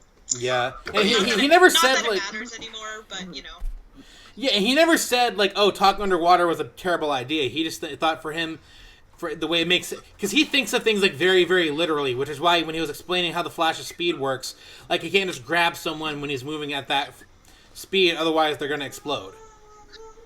Well, oh my god, I love that whole tangent. Yeah. That really made me happy. Yeah, I mean, like, one of the really interesting things about, like, that, about his choices with Superman and stuff is, like, about grounding it in reality where the natural world, like, the physical world responds the way it normally would. Like, for under Superman, the ice cracks under him when he flies off. There's a sonic boom, when he's like lifting the rig when it's on fire, and Man of Steel, like the metal bends around him. Yep. It's like it adds that sort of grounding and realism to the movie that I really love. Me too. I feel like that certain sounds, like human language doesn't travel underwater, so it makes sense if you're well, one thing under those same logic rules. Genre, really. I think that Aquaman takes place in a fantasy genre, and Zack's universe is always going to take place in a sci-fi genre. Yep. And I think that's because, like, that's the way I think about Aquaman. Aquaman is much more a fairy tale than sci-fi, than anything Zack's ever made. It's extremely, like, it's very fantastical, it's very gentle, it moves with sort of like the grace of a fairy tale, whereas like Zack's action is very like clomp clomp clomp, like it's real, it's there, it's in your face, it's heavy boots in the sand, and it's just two different approaches. I tend to prefer Zack's approach. Yeah. But like both of them, I see why both of them are happening. Yeah. And there's nothing wrong with either, like Aquaman the movie can still exist, and Aquaman and Justice League can still exist. And like whether or not they're going to be canon to one another at this point, like it ultimately doesn't really matter anymore.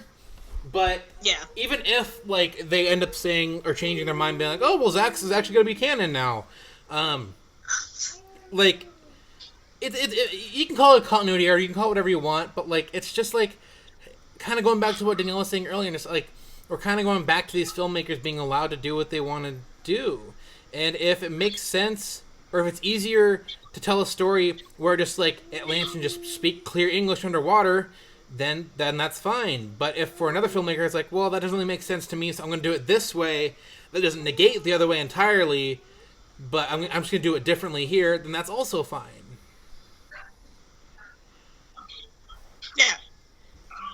Yeah. Okay. Well, I mean, and Zack said that too, right? Like, he said that. He was just like, well, this was my version, but, like, I'm not saying anything about the other version. He was just like... Yeah, I mean, Zack's not sounding bitter at all. No, he was just like, this was my take. Fine. So, yeah, it's not a big deal or anything.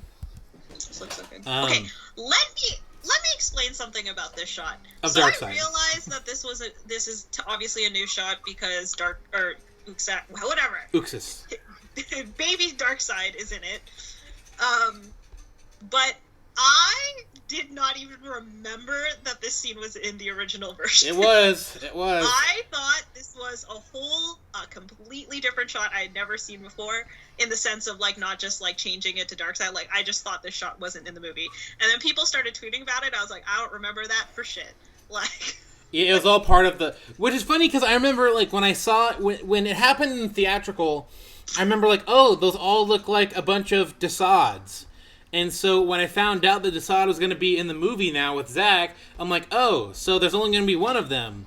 But now there's still, like, the 9 Desads here. Okay. It's just their race. They look... Wait. Hold on. Oh, jeez. Here we go. There's a bunch of these things? Oh, no.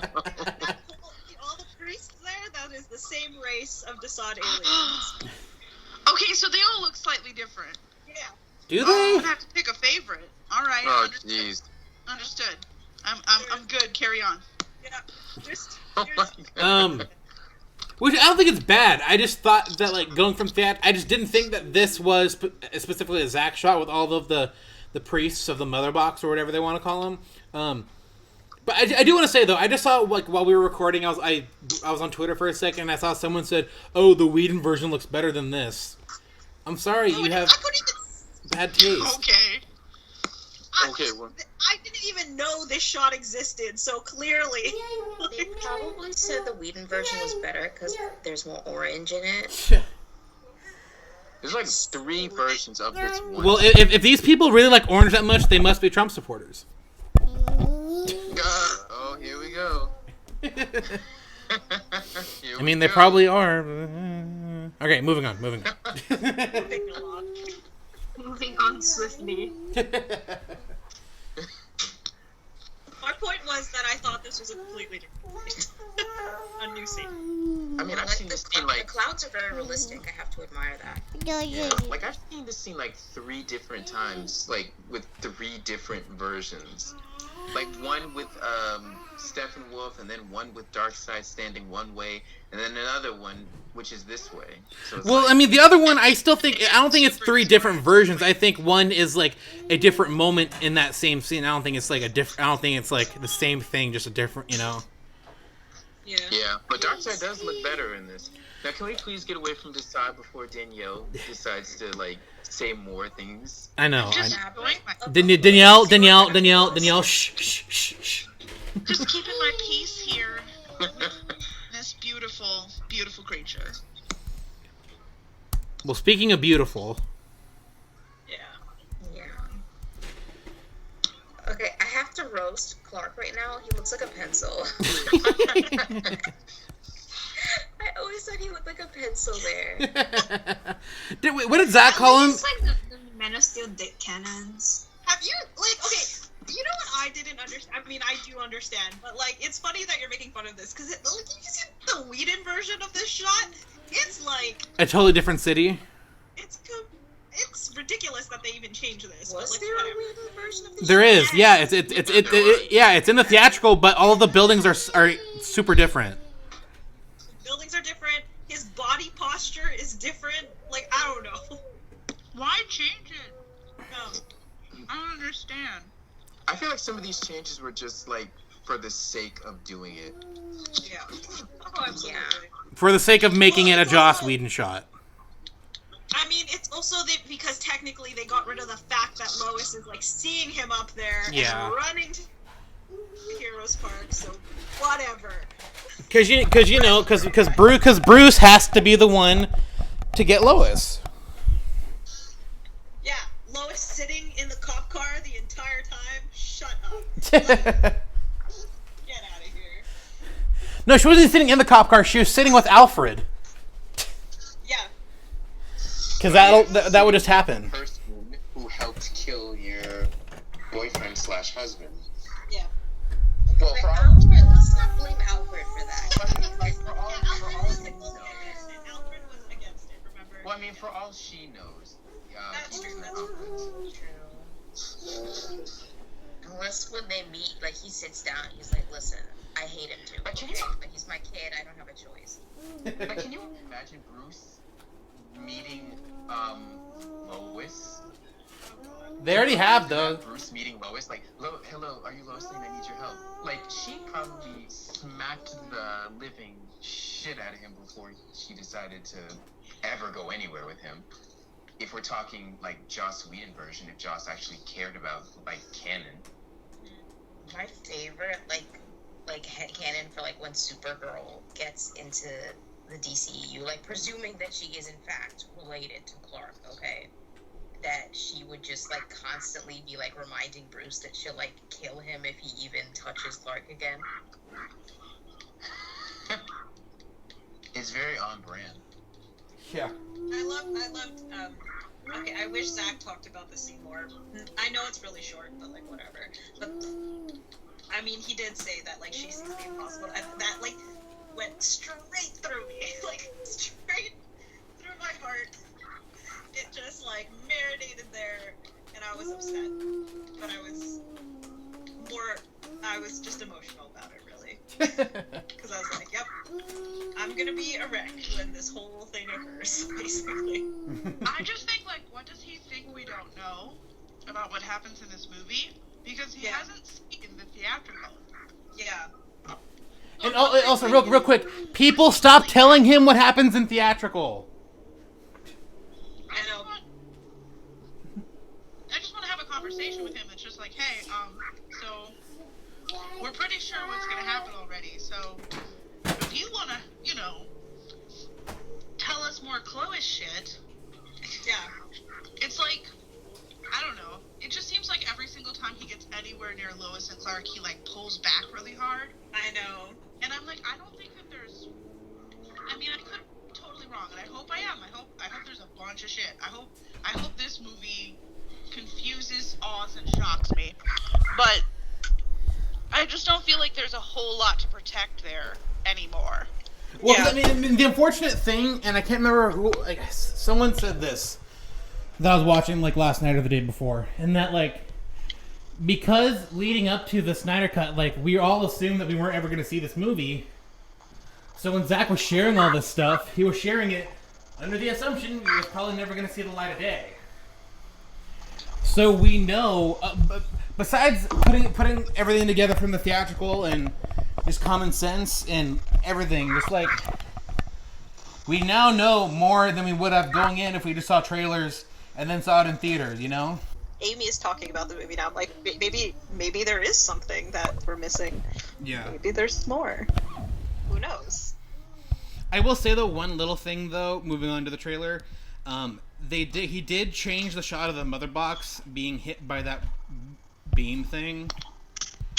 So that's maybe probably just added CGI. Yeah. The mother box looks slightly because I mean the CG is going to continuously look better. Yeah. Get to the finish part, right? And also, another little detail I added: the reflection of the light in Silas's eye as this is going on right here. Yep. I think I know what's happening in this scene. Like fan theory.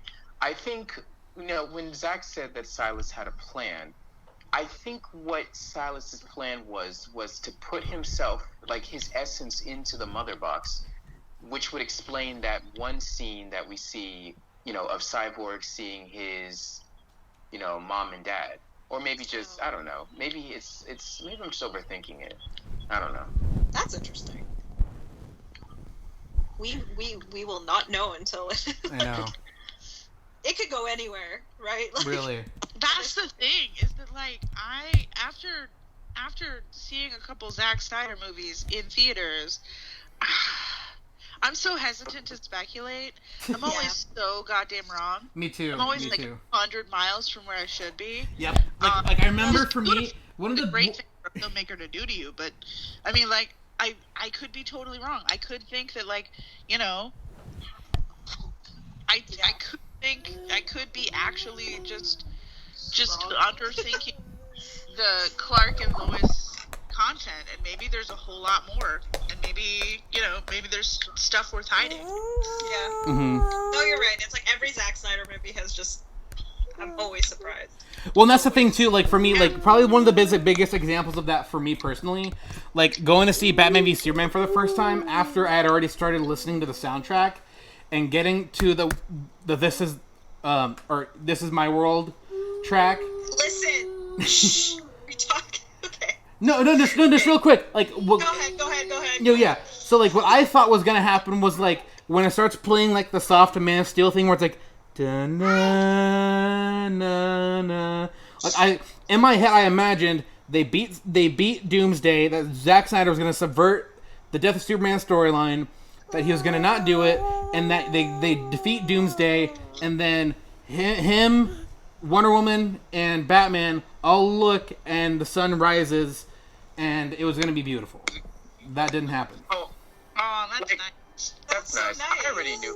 That's nice, but I already knew Supes was dead in this movie. Yeah. I'm the only one who came in and was like, how could you have killed Superman? I don't understand.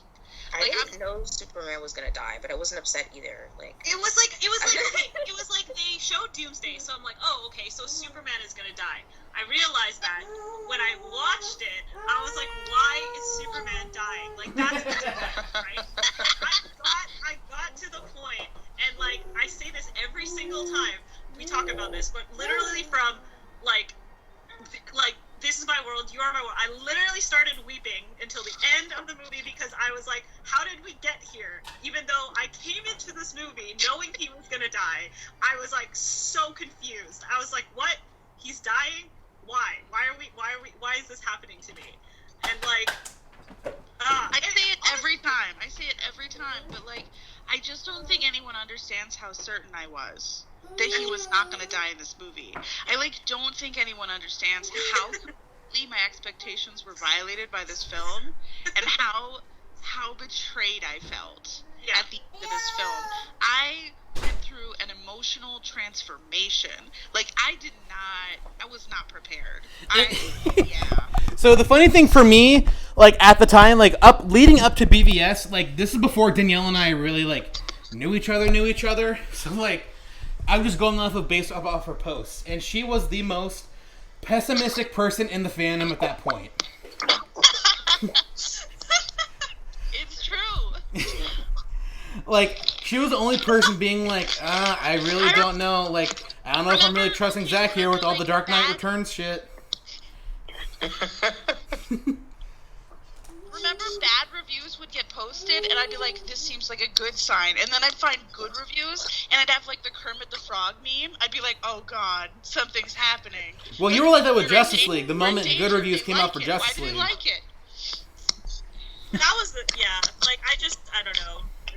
Al's just posted a meme thing. That was literally me. Me going into this movie was like, yeah, Superman's gonna die, whatever. He died. And I was like, are you kidding me? He died? Mm-hmm. Why did you do this? I know. But more importantly, though, we got a new Batmobile. Yeah! Oh Yay! I didn't even notice it was new. It's just the same old thing. No, it's not. No. See, it's new. It's new. It's very different. Let me show you guys how it's new Batmobile. See, it's got a different engine right there. See, right there in the center, you can see it's sticking out.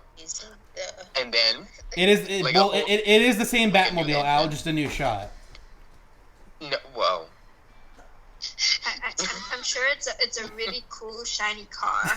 That's a nice car, I guess. Dude, it's sure seems like it does what it's supposed to do. But have I ever told you guys this is gonna be an hour long? It certainly has wheels. Hour long. Okay, real quick. It's in a 4-hour movie. This is going to be 45 to an hour. And I am just not... I don't think the Batmobile is going to take up that much screen time. No. Collectively. There's going to be Batmobile situations. I mean, at least it's broken up, so, you have several bathroom breaks. Oh, my God. So it's not terrible. Okay, I will say, though, real quick, though, personal experience. So, Comic-Con 2017, I saw the Batmobile in person at Comic-Con, so that was, I thought that was cool. And it was also the same time that I saw the... you were going to say that? I didn't know we were going to brag about Anyways. They just name dropped the Batmobile. No, okay. There's a point to this that you guys will find funny. So later, it was like that Sunday when Comic-Con was like closing up, I was on my way home, me and Amy, we were driving home on the freeway, and on the side of the freeway, pulled over, broken down, was the truck towing the Batmobile. Amazing. Back to Warner Brothers. The Batmobile. Broken down on the side of the freeway was the Batmobile. That's what it deserves. Okay, so I say Batmobile. The Batmobile's awesome, and we're moving on. Did you just full on fast forward across Hippolyta's shot? No, not yet. It comes up right now. Nick. No, look, there it is. I didn't fast forward through anything. Okay. Okay, this is. He's pulling a Zack. He's pulling a Zack. Yeah. Talking about skipping things for the Batmobile. I didn't skip anything. When we talk about like the black and white version versus the color version, like, oh man, this shot in color is It's so much 10 better. times better. Yeah. Yeah, I did not know what was going on. I was like, I Realized wish she I was was in holding color. a mother box in Oh, the no, black yeah. version.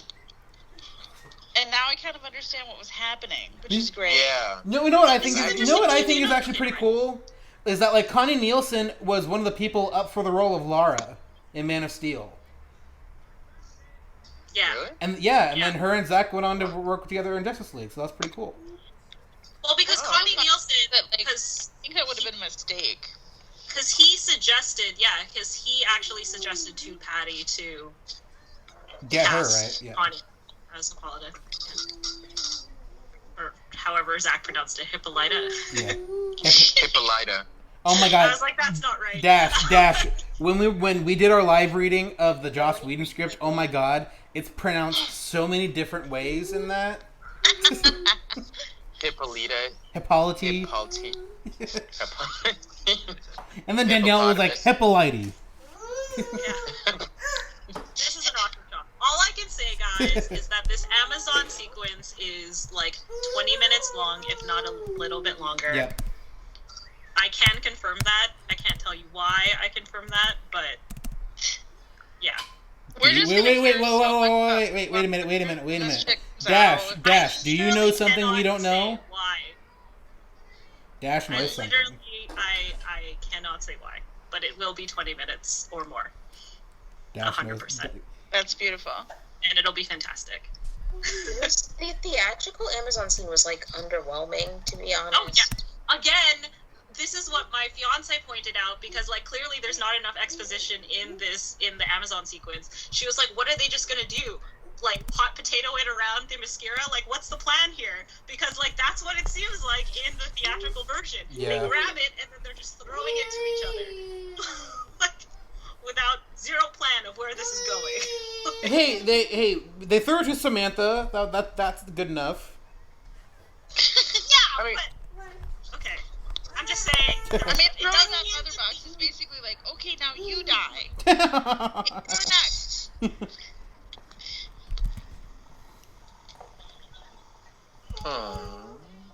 More Batmobile, yay. More Batmobile, yay! Oh, did you guys see?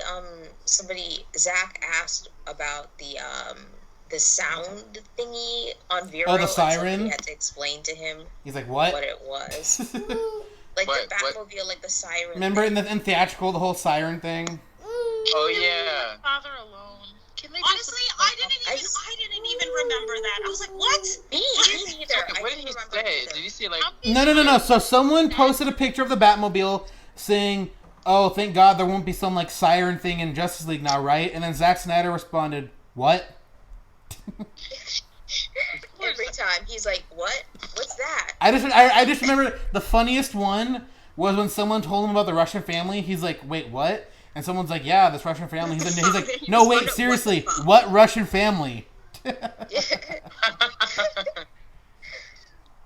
This poor man. And then Gene went on to quote that when we were watching the theatrical a couple years ago, and that was hilarious.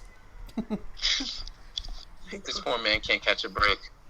I just like, how many times are these fans putting themselves through Justice League in order to remember the sonar for the fucking... Like, they had to remind me. I was like, what? What is he talking about? I forgot too. And that's the thing, like, other than the really cringy shit, all of the like level 1 cringe shit, like I really don't remember. I remember the things I liked.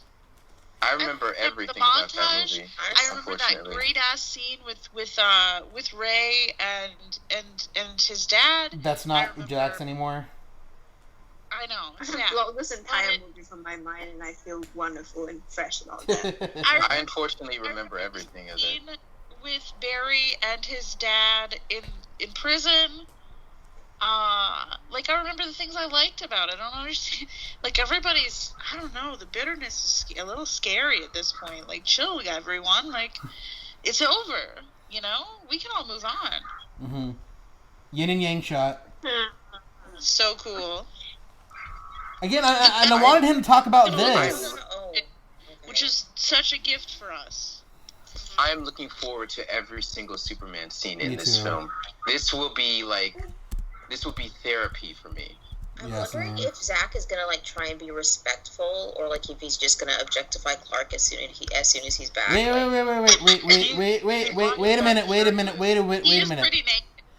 minute. I just noticed something I didn't notice before. Is Barry's literally fading in and out of existence here? Look at him. It's like a shadow. Yeah. Like a blue sci-fi. Sort of. Like he's or something. Like it reminds me of kind of like how like in Back from the Future kind of thing when he was fading towards the end. That's what it reminds me of. Like maybe the timeline is trying to change, but because he's in the Speed Force, he hasn't fully gone yet.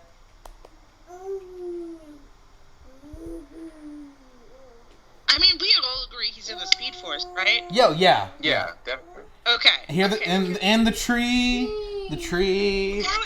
Also, before we talk about this, I just want to say asterisk too. Like 20 is an arbitrary number. When I was talking about the Amazon sequence, it's just going to be longer. It's going to be longer, guys. Anyway, back to this. I was like, before anyone comments on this, and it's just like, you're going to get nerds up your ass, being like, wait, 20 or 20? Yeah, I know exactly. That's why. That's why I'm just like, no, like it's just longer. It's just a lot longer, guys. That's all I mean. Dash. It's fine. Don't worry about it. Anyway, sorry. I was thinking about this. I was like, I don't want people coming at me. Dash. It's okay.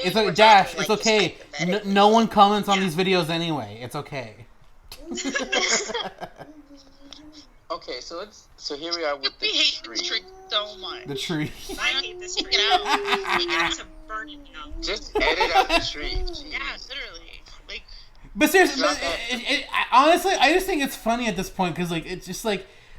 As fans, we wanted to hear about the reunion and the emotions and the acting, and he literally talked about the continuity of the tree. Oh God! I can't believe. Oh my God! Can I ask a question or about balance, or about drawing attention away from the actress, or something, and it's about freaking continuity? Oh, spit nails. Can I ask a question that no one cares about? Sure. Like, what season is this? Because, like, the corn, I don't think isn't tall enough to be harvested yet. So, is it summer? But, like, if it's summer... I think it might be, like, end of winter, early spring, because the tree's dead, but the snow's gone. It has to be after fall, because BVS took place in the fall. She's got that coat, too. Maybe it's early spring, because, like, I think it's early spring. The corn is growing. And, you know, if it was winter, there wouldn't be corn. See, this is the type of question that Zack would answer. Yeah. She'd be like, "Hey, Zack." No, I don't know, but I think that's a good question though. That is a good question. Are hugging? What about the corn? I'm concerned about the corn though. Like I really want to. Like you were like, I don't think anyone cares about it. Zack does. 100%. Like you can ask about the hug. Like, goddamn hug is what. It's like, hey Zack, can you tell me a little bit about this hug scene? Oh wait, is that corn? Funny you should add. Oh, the corn! There's a nice corn there. But I guess we can talk about the hug scene. I mean, this is a picture of me in my purest form. literally, the reason Danielle, after like 3 years, changed her Twitter name. Yeah, that's a big deal. It's a more accurate representation of me than my name, my first name. Okay, but see, like, with that hugging scene, like, to me, and this is just something that I've been feeling, since I first watched this scene. It really boggles my mind that I guess not just Joss Whedon, but just WB in general would look at this scene and decide to just take it out and replace it with the like terrible you could CGI. Easily put this in like the Justice League movie.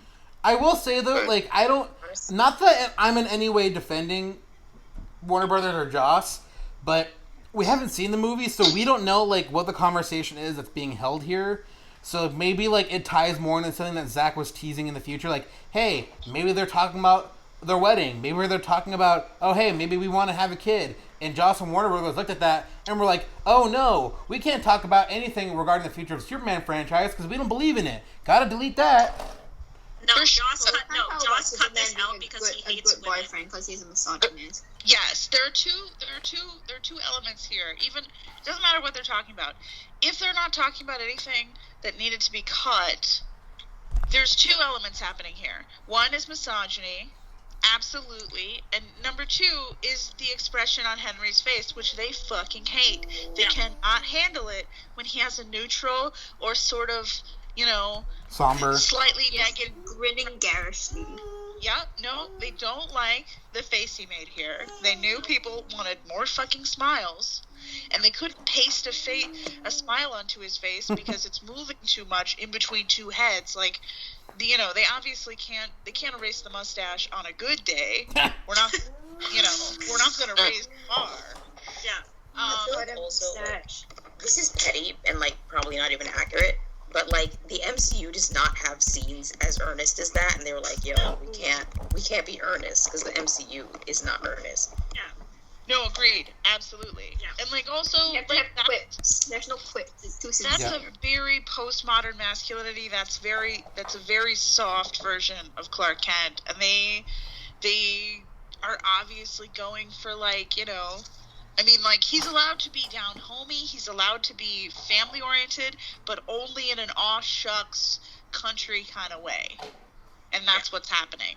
They were like, no, that's too, it's too progressive, it's too leftist. The hug is smarmy liberal shit, and I like it a lot for that reason. The hug is rubbing it in your fucking face. Human beings are complex and they have emotions, and it doesn't matter if they're men or women. They all have the same fucking emotions, How is hugging liberal though? I wish it wasn't. Leftists hug too. I wish we didn't have to I wish we didn't have to argue for hugging, but men don't do it. And when they do it, they don't do it like that. They don't do it gathering people toward them. There's an obligatory back pat. There's a lot of homophobia in the foundation here. There's a way that men are allowed to hug. Because look at the way that these male heroes act in every situation, and they have a protocol that what they're allowed to do and what they're not allowed to do, which is why you have scenes where they should be crying, where they should be upset, where they should be doing this, they should be doing that, and they're stoically staring off into the distance. Yes, and emotionally you know what they should be doing. Your heart tells you what they should be doing, but they're not doing it because it's not in their rule book. It's not in their list of approved things they can do. This is one of those things that is not in their list of approved things. I love that hug. That hug takes the bar scene one step further. The bar scene, y'all know if you when you followed me on Tumblr, if you did, I talked about the bar scene about once a week. I've written so much about the bar scene. The hug takes the bar scene a step further. The hug is fuck you on top of the bar. Aggressive masculinity. Yes. All right, so I imagine we're probably not going to talk too much about some of these shots because we've talked about it last time. We're shot for shot by now. I know. You really were we're not going to go shot for shot. I was how are we going to talk about this? Well, 'cause I thought we were actually going to have a linear conversation for the first time, but I should have known better. Why would you ever think that?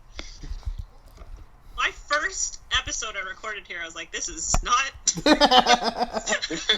I know it's a little off topic though, but Dash, really, what were your expectations when you came onto this podcast? Okay, no, it's not like I had any like good or like expectations or whatever. I was just like, oh, this is so cool. Like, I haven't been on a podcast in forever. Like, I used to run my own back in the day. So I was just kind of like, I've never done a podcast with this many people in it. So I was just like, genuinely, I was like, I don't know how this works. Like, I'm so used to just having me and like a co-host and maybe like one extra guest. I feel like the answer is that it doesn't. Yeah, no, but I mean, essentially, like, and then I was like, oh, this is just basically, like, you know, it is really more just, like, us, like, conversing about things. I was like, cool, that's fine. And like, that's the thing, though, like... there's nothing wrong with it. But, like, it's just funny that you did bring it up, that you're like, oh, I thought this was going to go linearly. I was like, how? Like, in what way? Well, it's just funny because, like, back in the day, like, when I first made the podcast... Episode by episode, I will make, like, talking points. Like, okay, we're going to start here, then we're going to go here, then we're going to go here, then we're going to go here. Literally, from the moment Danielle joined the podcast. Which is so funny, Nick.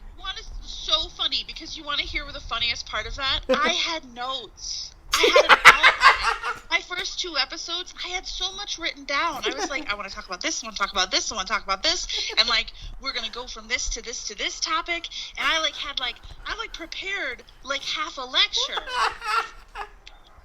And what went wrong? I don't know what happened. It's not a problem, but like all of our personalities like rile the like other. It's really it's just funny. It's, I think me and Danielle, like it was literally me and Danielle. Like obviously at that point in time, we had all come from Tumblr, but like me and Danielle specifically, I think probably because like me, Danielle, and like probably Fatma are the two people are like the people that I probably interacted with like the most of the people who were in the podcast at the time, like on Tumblr on a regular basis. So like when I brought Danielle on, I'm like, oh yeah, like I definitely want to hear what she has to say. And then once we got going, I'm just like, oh my god, like this is like intense. Like this is like. That was the thing too, though. When you actually invited me on, I was like, "Ooh, I really hope he's not inviting me on to like bring positivity, because that is not what I'm trying to bring to this." That was the hardest thing. That was absolutely the hardest thing about joining this podcast. Was just like because everybody was so like everyone's so light and bouncy and positive. That changed so quick. I was the most negative person in the fandom. I was literally, Nick sent me like this essay.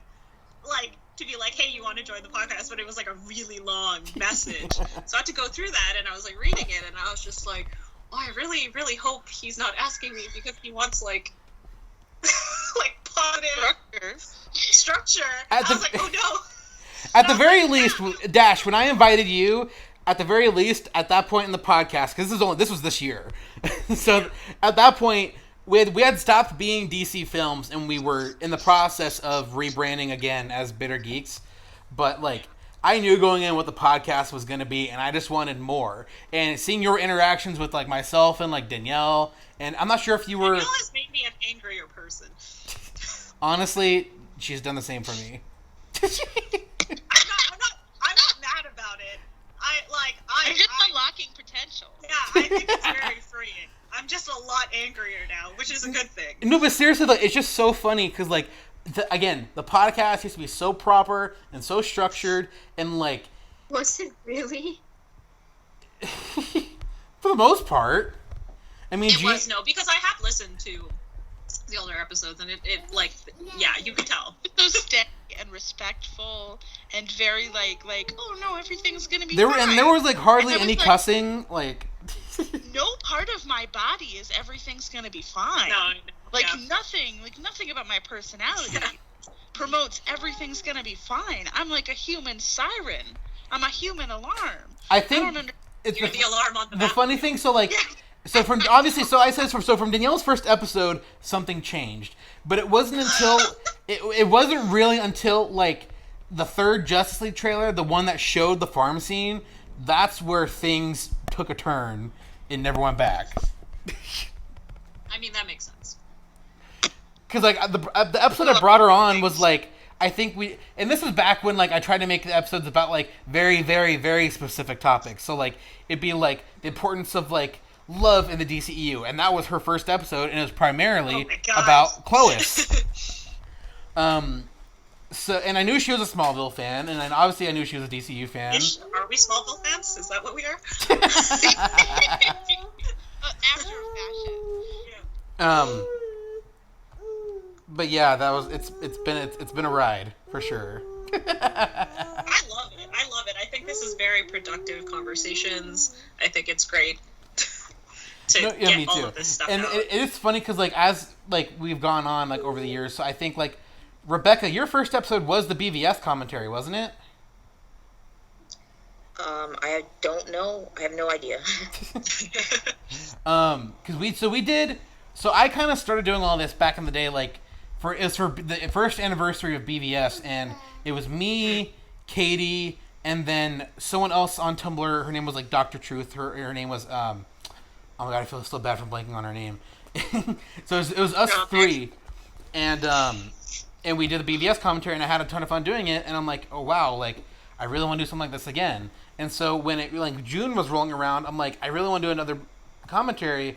And then so me and Katie did Man of Steel, and then I really just and then the news broke about Zack Snyder and Autumn and all that stuff, and I'm like, oh my god, that's just so terrible. And then about a week went by, and I'm like, I really just want to create a positive space, pretty much for Zack, but also for the fans of Zack. And so I put on Tumblr, I put this thing out saying hey, I want to do this podcast. Who's interested? And at the time, so Artyom reached out, Gene of course reached out, and everyone else who's been involved pretty much reached out at that point. And a lot of them I hadn't really interacted with. So I think at the time, Katie was the only one I had actually talked to. Everyone else is still I didn't really know. So from that point on, it was okay, this is what I really want to do, and we've been doing it ever since. And it's been I'm just really glad we ended up doing it, because I think you guys are all awesome. And I'm getting some really good friends through this, and it's seriously it's some of the most fun I've had talking about this stuff, because outside of the podcast and occasionally talk to my wife about this, no one in my life cares about Zack Snyder, the DCEU, or any of this sort of stuff. Mm-hmm. Yeah. Oh no, I was talking to my coworker about it today, and she was like, "You know what I really like? The DCAU," and I was like, "I have to leave." Oh, goodbye. She saw this speech bubble stuff in your office and was miscalculating this conversation. Oh, they all miscalculate. Yeah, they all miscalculated. Everything's so bouncy in there. They're like, well, I have DCU stuff up in my in my office. It's just it's the minority, because it's not very encouraging. The color palette isn't super encouraging, and that's the vibe for the office. Yeah. It's supposed to make you go oh, we can do this. It's supposed to be inspiring. Uh-huh. And it's hard to communicate how the DCU is inspiring through pictures. So everybody miscalculates. But yeah, no, I don't know. I think I've kind of blown the girlfriend out of the water with the intensity of my devotion to this shit. Yeah. I don't think she was ready for that. Unfortunately, at work, everyone does talk about this stuff, but everyone is an MCU fan. So I'm oh man, we need to we do. So at my work, as team bonding stuff for our department and stuff, we do movie nights, and we always do superhero movie nights, and every single time it's an MCU movie. I'm like, why am I here? And they vote on it too. Every single time I put a DCEU film on there, and I'm just vote for this. And then I even tried.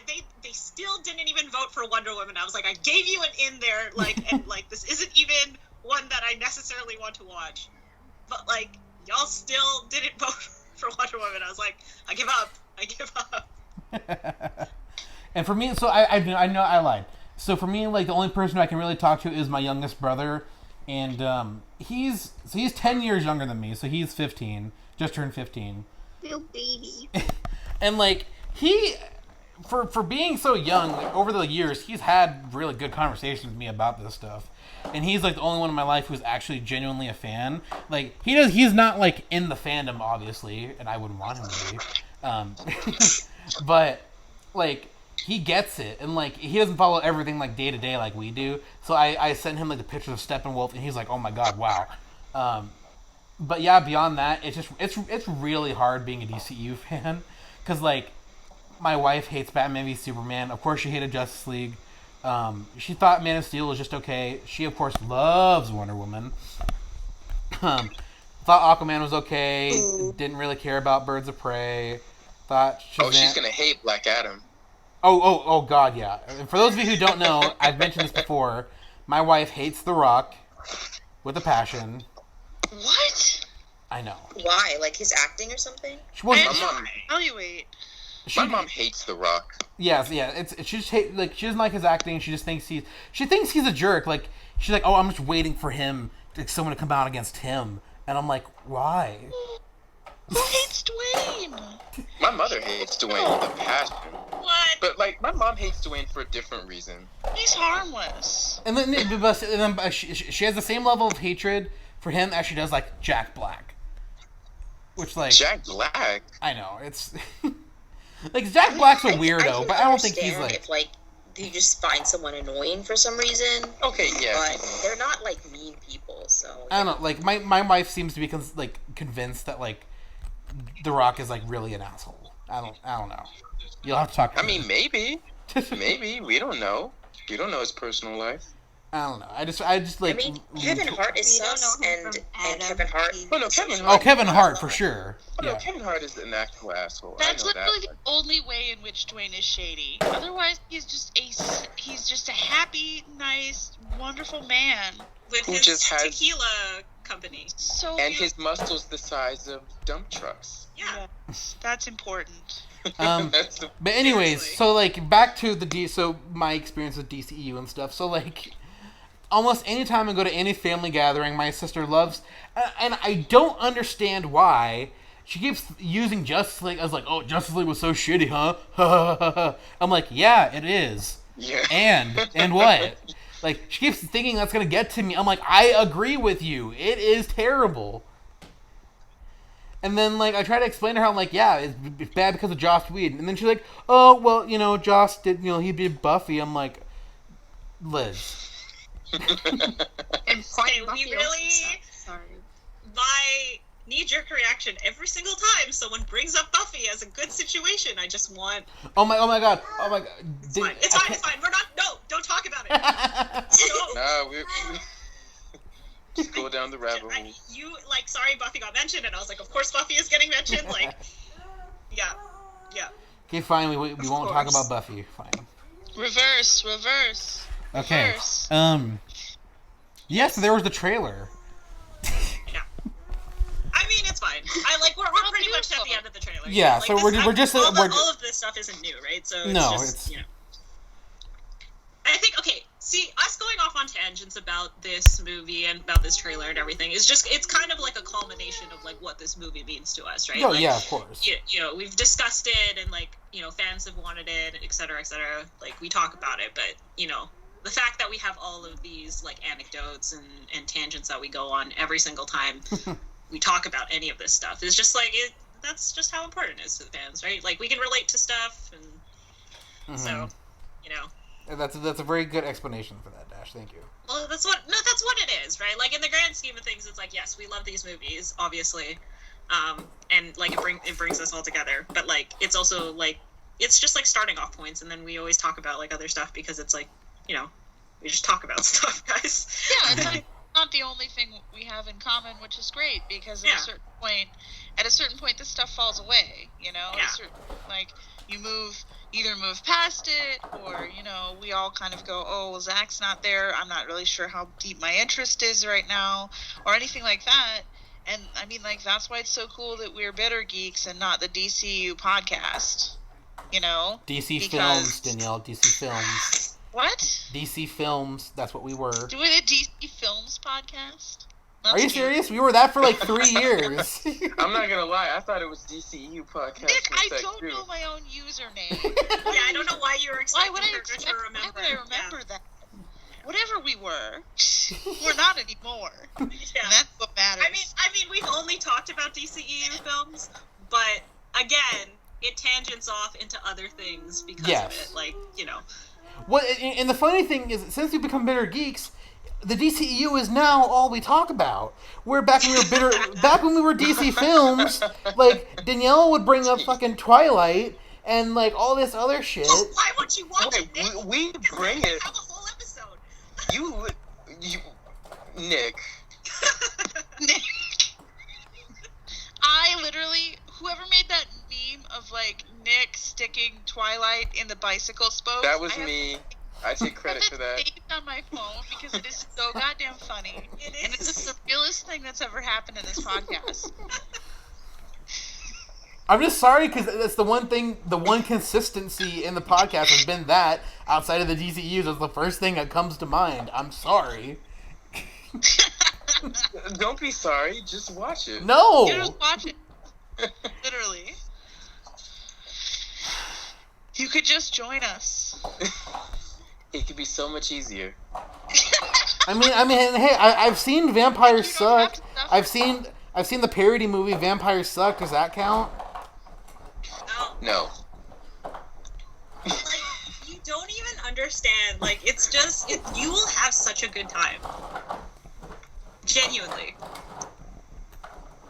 You learn. I've seen 50 Shades of Grey, which is like horrible fanfic for that. Does that count? That's not the same. No. Sir. No.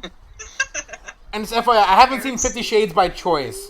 My friends forced me to watch the first one, and then I got in a relationship. Wait a minute, so you did watch 50 Shades of Grey, but will not watch Twilight with us, which will be hilarious because it's I'd like to understand. Nick, I'd just like to understand why you love those friends more than you love us. No. The difference is that my friends at the time, we were all at my house. They brought the movie. They used my money to go get 50 Shades. Okay. It wasn't my choice. Okay. Dudes watching. They literally got the DVD. I'm hearing the steps we're gonna have to take. Just dudes watching. You don't even have to spend any money. It's on. No, Netflix. it wasn't even dudes. It was my gay best friend and my other friend who's a girl. Right now. We're gonna have to in Nick's house, and we have to put it on the television. I will literally buy a plane ticket, and I will buy the movie, and I will like play it on your TV. Perfect. My wife. Wait, hold up. You live in Florida, Al, where the COVID cases are at their worst. No. I will find a way. We're not saying it's gonna be soon. Just Like not now, like maybe No. like sometime next year, maybe. Yeah. As soon as we all get mobile, we know where we're going to inform you. Well, good luck finding my address. I ain't giving it to you now. Ah, crap. Dash is No, you know what? I'm wrong. Dash is gonna end up getting it, and then she's gonna share it. Oh my god, that was funny to me. Now, what Rebecca said. Much more. Wait, is Rebecca in the chat now? Yeah. No, I'm sorry. I was laughing at I what can't she get wrote. a word in, bro. I have to find some ways. I'm sorry. Oh boy. That was funny. Is there anything else you guys want to talk about from this trailer? I am excited for Zack Snyder's Justice League. Ezra's cute. Ezra's just so cute. I know, he really is. Little. It's nice to, it was fun to get to, like, have the re-experience of watching this trailer all over again. Like, you know how, like, you'll say a lot of times, it's like, oh, I wish I could go back to when I, like, first watched this. Yeah. Like, so I could experience that all over again. That's kind of what this felt like. We got to just experience it all over again. No, yeah, it really, and that's the thing, like, hold on, sorry, my daughter's climbing on the TV stand. Wow. Hold on, there is a rogue child. But I guess I would just get my thoughts out of the way. What I'm looking forward to is just seeing Zack's vision finally come together. Because, you know, after Justice League came out, and, you know, I remember that small little bit of space in between the movie coming out and, you know, a lot of the rumors coming around, where we were all hopeful in saying that, oh, this is definitely still going to be Zack's movie, despite everything that we have heard. You know, and then the movie came out, and it was an utter disappointment. And, you know, since that moment, we've just been trying to work hard to get this movie to come out. You know, it's taken a very large combined effort that sort of went in ways that I did not think it would ever go. Like, even now as I think about it, like, we somehow got hundreds and thousands of people to be a part of this. We got actors, we got like news anchors, news people from other countries talking about it. Then we had like a whole plane thing. Remember that plane thing where it was like there was a plane and it had that banner on the back of it that said "Release the Snyder Cut"? Yeah, over the Yeah, I was like, what? How did that happen? Who paid money for that? Yeah, that's incredible. Yeah, it's cool. Yeah, so it's like just seeing all of this come together and seeing all that work finally, you know, come to fruition. It's just, it feels good. It feels good to be at this point. Yeah. And that's what I'm most excited for with this movie, to see all our hard work and all the, you know, all the ranting, all the promoting, all the donations to the Suicide Prevention Association, all of that coming together to us finally seeing this movie that we worked so hard to get. Yeah, for sure. Okay, so real quick, this is kind of breaking news. So Wonder Woman 84. So you guys know that they've been like pushing it, trying to get it in theaters still, right? Yeah. So they finally announced they're dropping it on Christmas in theaters and also on HBO Max. Oh, there you go. There you go. Finally. All right. Thank God. All right. Incredible. It only took them like a whole year to come to this decision. And that's the thing. Like, I don't understand. Like, I know they want to try to make their money back. We're in a pandemic. It's not going to happen right now. Like, I mean, what? I'm sorry. What? Not Rebecca. What'd you say? I mean, now we all have a choice. Yeah.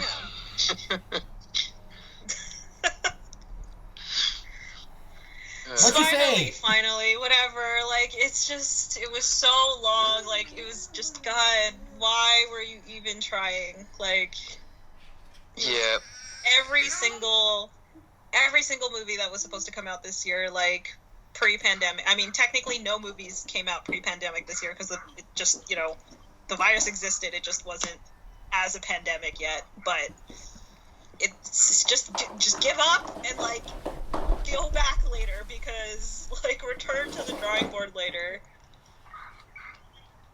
It's about time. Thank goodness. And that's the thing, Nick, and, like, honestly, 84 years gift. Honestly, and if they pushed it any longer, I'm sorry, they would have lost my interest. Like, they already lost my interest. Like, the more they kept pushing it back. It was just so selfish. Like, we really want to save the theater experience. Well, I'm sorry, but people are dying. There's more important things going on in the world right now. And I still think it's stupid that they were trying to release it in theaters still, when the cases keep going up. Theaters are a self-sustaining business. There's absolutely no excuse. There's absolutely no excuse at all. Yeah, this is okay. Yeah.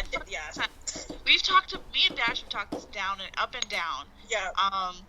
This is not an emergency. This is not like, you know what, bars are in more hurt than movie theaters ever will be.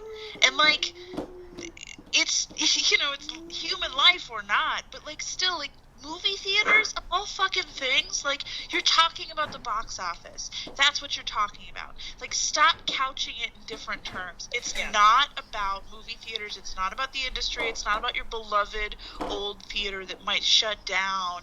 It's not about that. And we know it's not about that. We know it's about the box office. We know it's about the prestige. We know it's about, you know, measuring by a familiar yardstick. You know, that's what it's about. It has nothing to do with the vulnerable theater industry, which is not vulnerable at all. Those theaters are fine. They all own the property they sit on. They can sit empty for a year. And you know what money they're talking about losing? They're talking about potential ticket sales. They're not talking about real money. You know, send all your people home. Like, they're not talking about actual money. They're talking about the hypothetical money they would have made. I don't give a shit. Like, it's the least important thing. Yeah. It's just, Again, it's like movie theaters don't make money off of the movies, so, like, everything they're saying is just... like, literally, or what are they going to be doing? Shoveling out popcorn in the middle of a fucking pandemic? They sure aren't. So they're not making popcorn money, they're not making soda money, they're not making candy money because you can't eat in those theaters because you're supposed to be wearing a mask the whole fucking time. So theaters are making $0. Yeah. Even if they're open and running. In fact, they're actually losing money because they're losing money, running the theater. Exactly. Yep. And here's releasing a movie does not support a theater. Y'all are crazy. And here's been my whole thing too. Like, and here in San Diego, we have 2 drive-in theaters. Those drive-in theaters have been absolutely thriving since they were okay to open. We need more drive-thrus. I would prefer that theatrical experience because personally, I'd rather sit in my own space than be surrounded by people who are just going to be fucking talking the entire movie. Yeah, there's still going to be people talking at a drive-in, but at the very least, you can roll up your windows, turn on the AC, you know, like... I just wish that, like, people would stop pretending like the theater business right now is so damn important. Like, I'm not saying I hate the theatrical experience. I mean, we talked about this when, you know, when we first came back and we were talking about the Snyder Cut and, like, how, like, there's the theatrical experience versus the home theater experience. Like, and I said, like, for me personally, being, you know, I have a young kid and I'm about to have another, like, going to the movies, even if there wasn't a pandemic, is still very difficult for me. And I hope that these movies or these studios see that, like, okay, yeah, when things are okay, yeah, have a theatrical release, but make it fair for the people who can't get or don't want to go out to the theater right now. And right now, like, you shouldn't even be opening theaters right now. It's just stupid. And like, look what happened with Tenet. They aren't even making good money. I'm not saying the movie's bad or the quality of the theatrical experience is bad, but we're in the pandemic. I'm sorry. There's way more important things going on. People are literally dying. Just drop it at home. Do the Mulan thing that Disney did. Sure, you might not make as much money, but it's still more than what you're gonna make if you just pushed it, and then people forgot about it. Yeah. And look, also, and also, and then also look at New Mutants. They pushed that. I know that part of that was with Disney and the acquisition, all that stuff. I know it's a little more complicated of a situation. But, like, look at that, and that movie fucking bombed.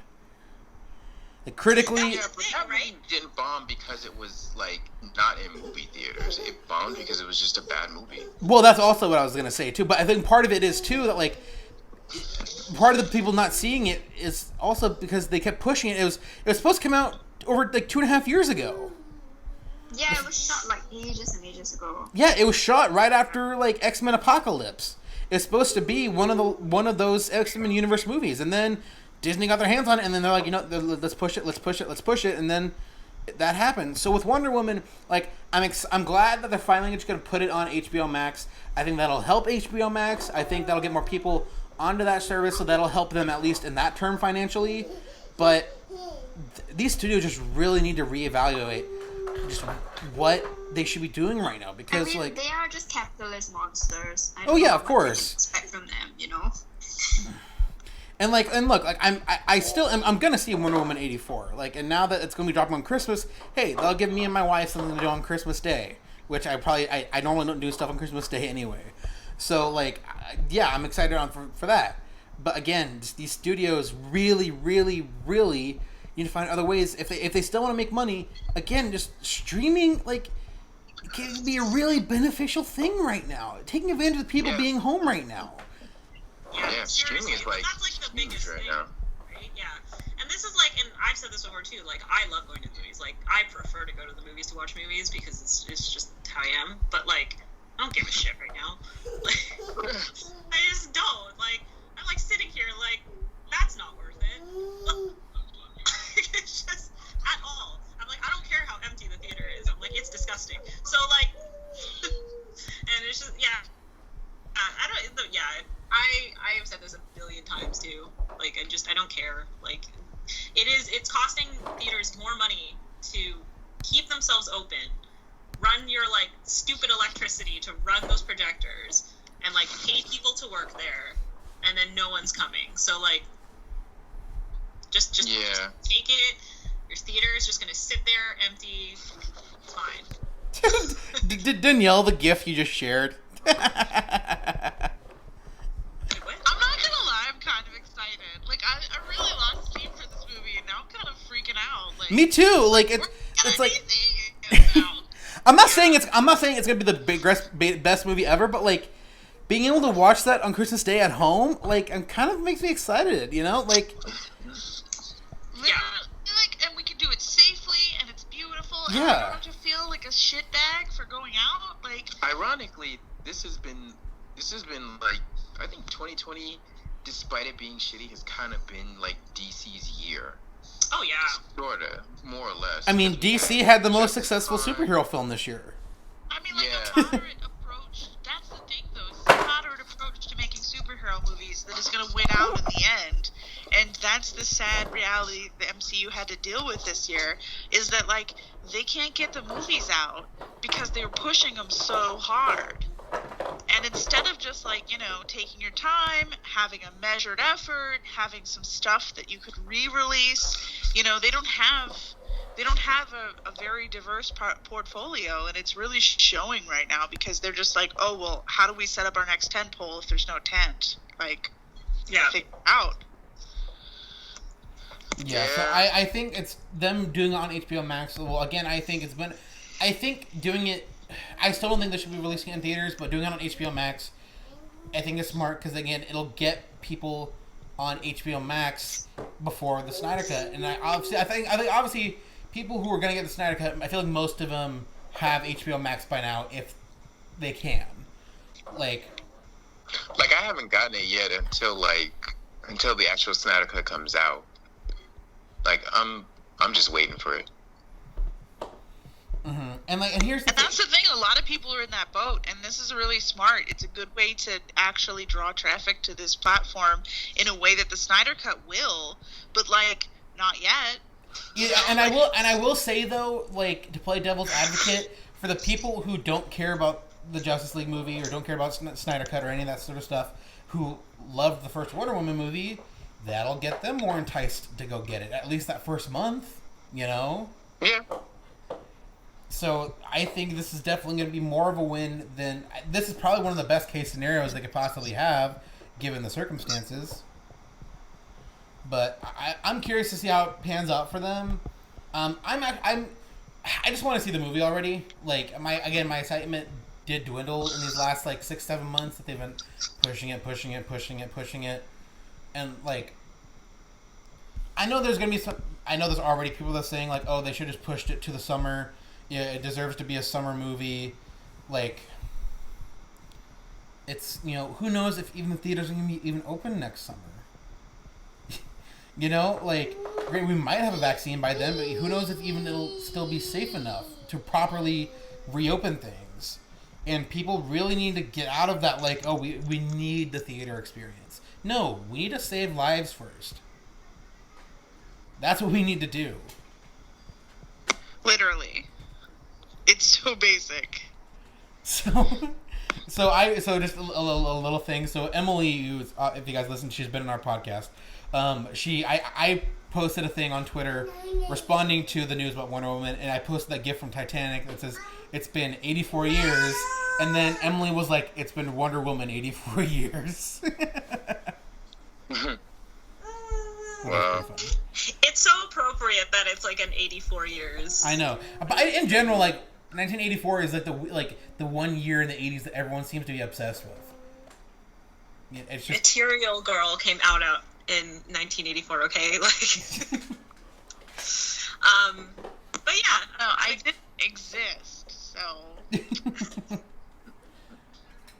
Well, yeah, I wasn't. Yeah, I obviously. Y'all were like 9 months from me, so I'm just saying, like. I mean, I wasn't even. I'm a 90s. Get obsessed with different years. Nick was nowhere close to existing. No, yet. I was 95. You know, like I like this time in 94. Like my mom was pregnant with me, but you know. 94. Oh my god. I remember that year. Danielle, you're older than my aunt. Oh, What? I'm say it that way. Well, no. My aunt Danielle is only 5 years older than me. But she was an oops. Oh my god. And sorry, actually, I do have an aunt named Danielle as well. So that's if you were confused. Oh, okay. I'm gonna have to go take my arthritis medication and take a nap. I don't know what to tell you guys. That's the funny thing too. Like in the old this old group chat that I have that was kind of like semi a podcast as well. Like I was the oldest one in that group, and like the amount of times that I wasn't even that much older than everyone. Well, you're born what? You're like 91, right, Dash? I'm 91. But the problem was that everyone was talking about like high school was like last year, and I was like, oh god. Like, I don't think like, Dash, you're not old. Like you're my sister-in-law's age, and we're like. No, I'm not old. No one is old. It's just that they were acting like I was. They were like, is the fossil awake? And I was like, Okay, real quick. I know we're already off topic, but real funny. So my wife Amy's on TikTok all the time, and she saw a TikTok the other day that was like, oh, this is for all of the old TikTok users on here. Anyone who was born before 1998. 1998 is considered old. That's unfortunate. That's 22. A baby. So small. 22. Yeah. I'm 99. Oh, man. I'm 94. 98. Oh, guys. Yeah, Gene, you're the baby. All right. Well, on that note, I actually do have to get going. Definitely not the tangent I thought we were going to end on, but it is what it is. But yeah, so I do want to make this little announcement. So if any of you guys DC fans out there who listen to us and are familiar with the fandom, Meg is actually going to be a guest on our next podcast. So you definitely, if you're a fan of hers, she'll be here. Don't know when that's going to be yet, but keep an eye out, and she'll be here. And for everyone here, of course, you guys are all invited to join. But yeah, so unless there's anything else you guys want to talk about. I feel like if I do talk about it, it's going to end up going longer than it needs to be. No, we're good. Okay. All right, well, I had a lot of fun. It was nice catching up and doing what we normally do. So I'll talk to you guys in the chat and talk to you guys then. And for everyone listening, thank you so much. If you guys watch any of my content or like what you see here, go ahead and hit subscribe below, or give this video a thumbs up and let me know what you guys thought of our conversation today in the comment section below. Thank you guys again for listening, and until next time, have a good one.